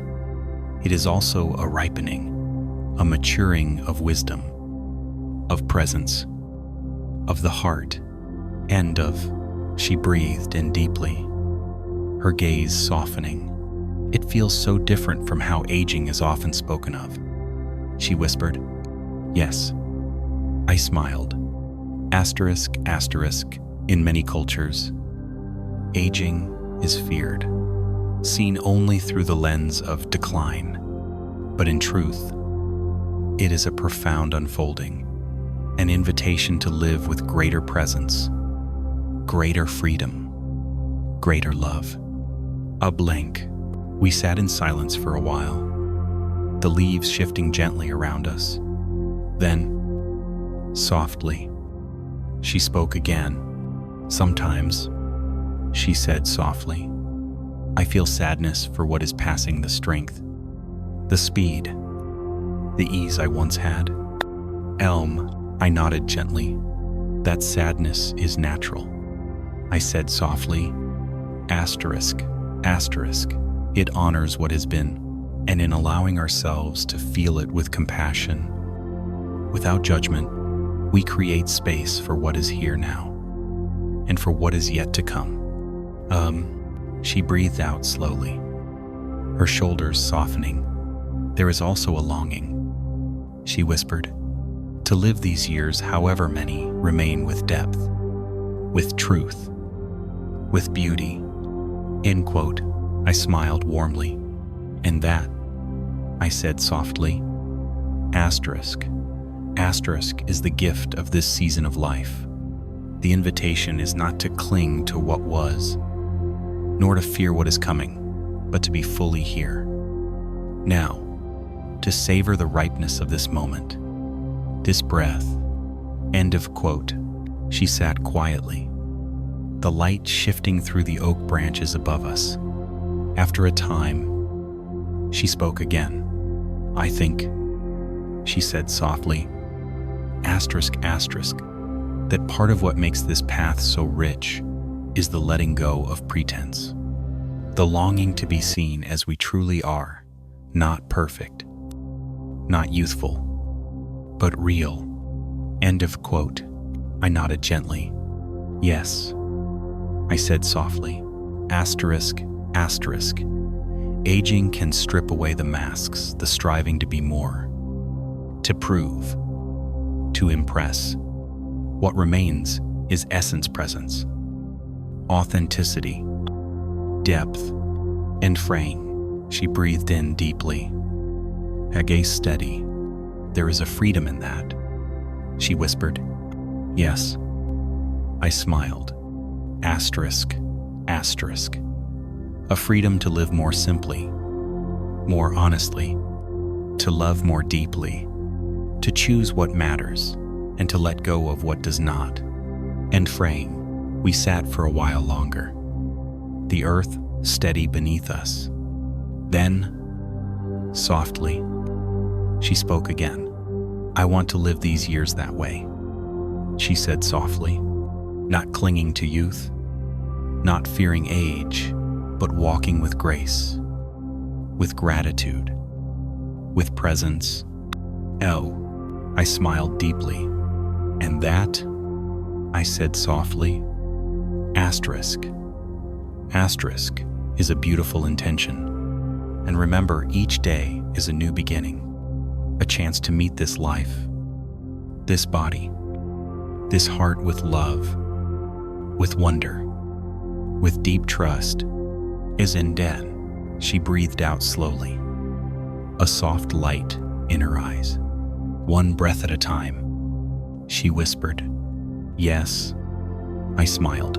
One breath, one moment, one season each held with care, each embraced with love. End quote. We rose then, moving slowly beneath the great oaks. The air was cool and alive, the earth rich with the scent of leaves and rain. And as we walked, I could feel it, her steps more grounded, her presence more spacious. A knowing, aging is not an ending. It is a becoming, an unfolding of wisdom, of presence, of the deep heart. It was a golden autumn afternoon when we met again. The leaves had begun, their slow transformation, vibrant shades of amber, crimson, and gold fluttered from the trees with each soft gust of wind. The air was cool and crisp, carrying the scent of earth and wood smoke. We chose to meet at a quiet meadow at the edge of the woods, a place where the tall grasses swayed gently, and the sky stretched wide and open above. We walked slowly along a narrow path through the meadow, each step cushioned by fallen leaves. For a long while, we said nothing, simply moving with the rhythm of the season. Breath deep, heart open. Eventually, we came to a small clearing where a circle of stones marked a quiet resting place. We sat there, the sun warm on our faces, the meadow alive with the hum of bees and the rustle of leaves. After a time, my friend spoke. I've been thinking about what it means to live a day well, she said softly. I turned to her gently. Ah, I smiled. A beautiful reflection. Oh, she nodded slowly. So often, she said. Asterisk, asterisk. The mind races ahead to the next thing, the next goal, the next day. But lately, I've been wondering, what if the real art is in living this day fully, deeply, with presence? Asterisk, asterisk. I smiled warmly.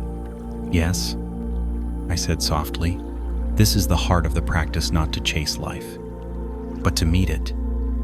One day, one breath at a time. Oh, she breathed in deeply, her gaze softening. But how do we do that? She asked softly. In a world that moves so fast, that pulls us into striving, into urgency? I nodded gently.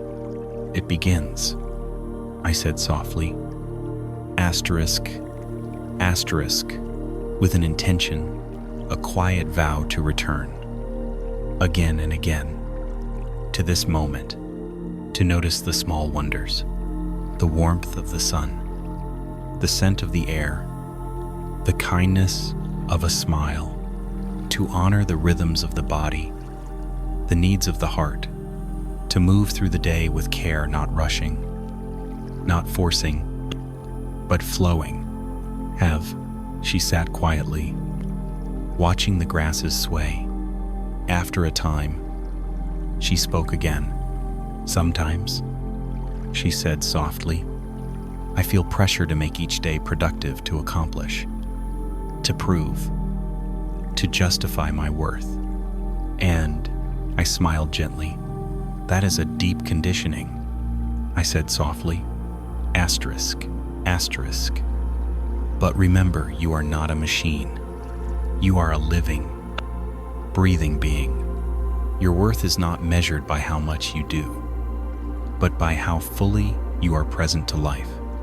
A day lived with presence, with kindness, with love, that is a day well lived. Isan Pine, she breathed out slowly, there her shoulders relaxing. It sounds so simple, she whispered. It is simple. I smiled. Asterisk, asterisk, but not always easy.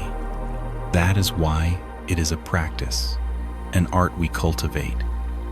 Gently, patiently, Zen pine, we sat for a while, the sun dipping lower, casting long shadows across the meadow. Then, softly, she spoke again. I think, she said softly, asterisk,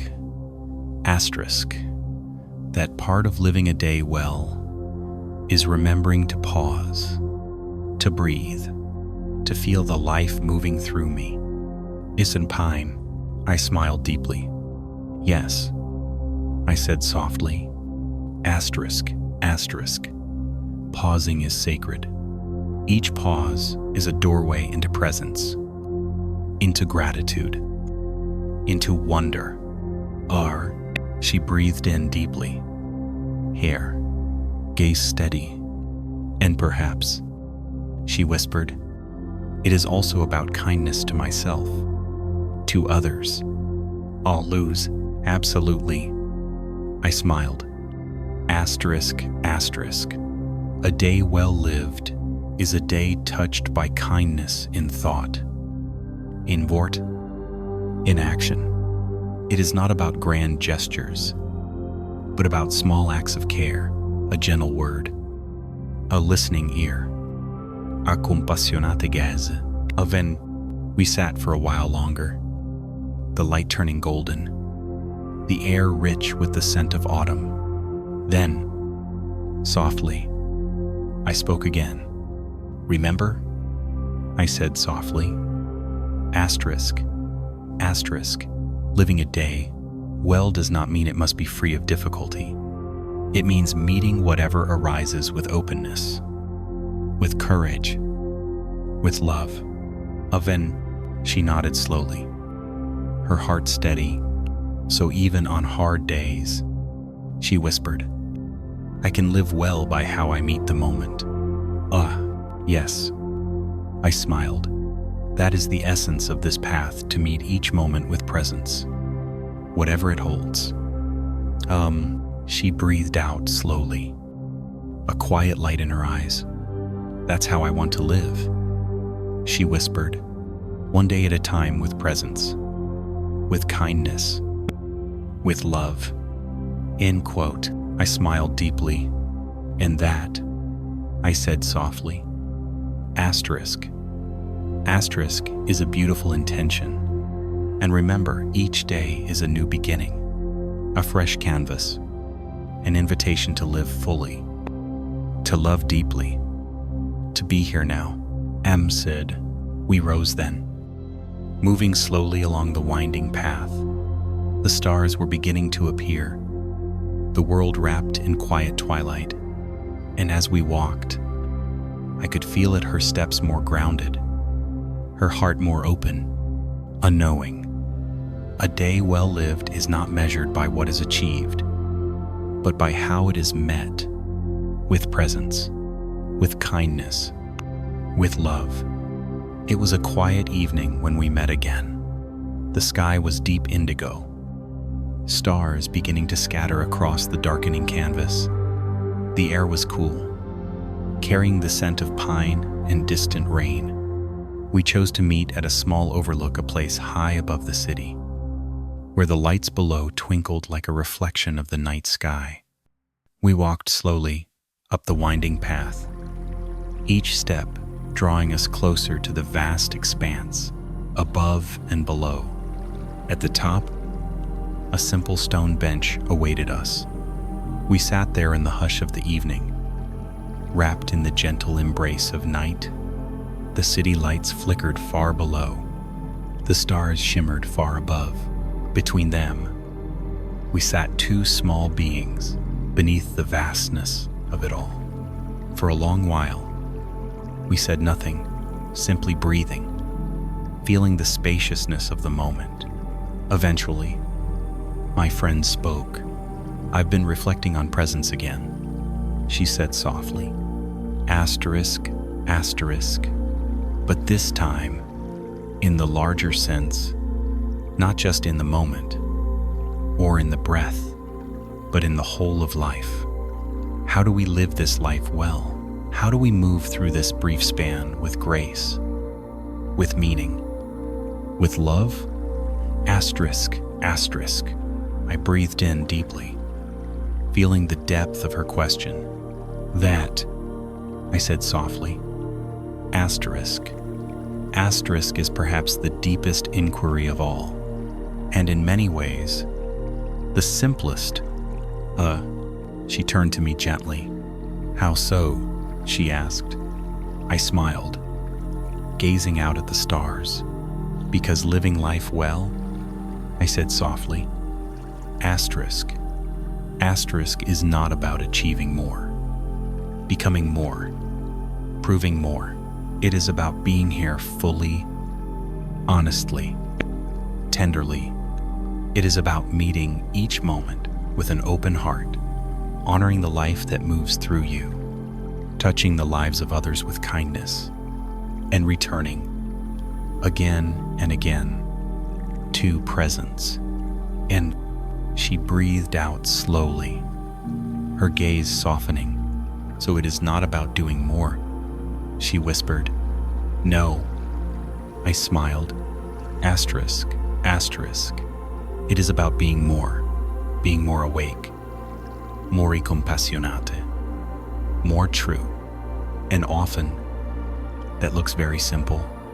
A kind word, a deep breath, a moment of wonder beneath the stars. And we sat in silence for a while, the night wrapping around us. After a time, she spoke again. Sometime, she said softly, asterisk, asterisk. I feel the weight of time, how brief this life is, how fleeting each day, each season. And I nodded gently. That awareness, I said softly.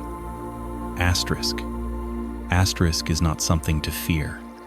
It is a gift, a reminder to cherish this life, to savor the beauty of an ordinary moment, to tell those you love that you love them, to forgive, to release, to live lightly, kindly, deeply. Artexin. She breathed in deeply, her heart steady, and perhaps, she whispered, asterisk, asterisk, to trust that even in the fleeting nature of life, there is something timeless, something that moves through us, that connects us. Artection. I smiled deeply. Yes, I said softly. Asterisk, asterisk. The love we offer, the kindness we share, the presence we bring, these ripple outward, beyond what we can see. They become part of the great fabric of life. And for Matt, we sat for a while longer, the stars bright above us, the city quiet below. Then, softly, she spoke again. I want to live this life that way, she said softly. Asterisk, asterisk.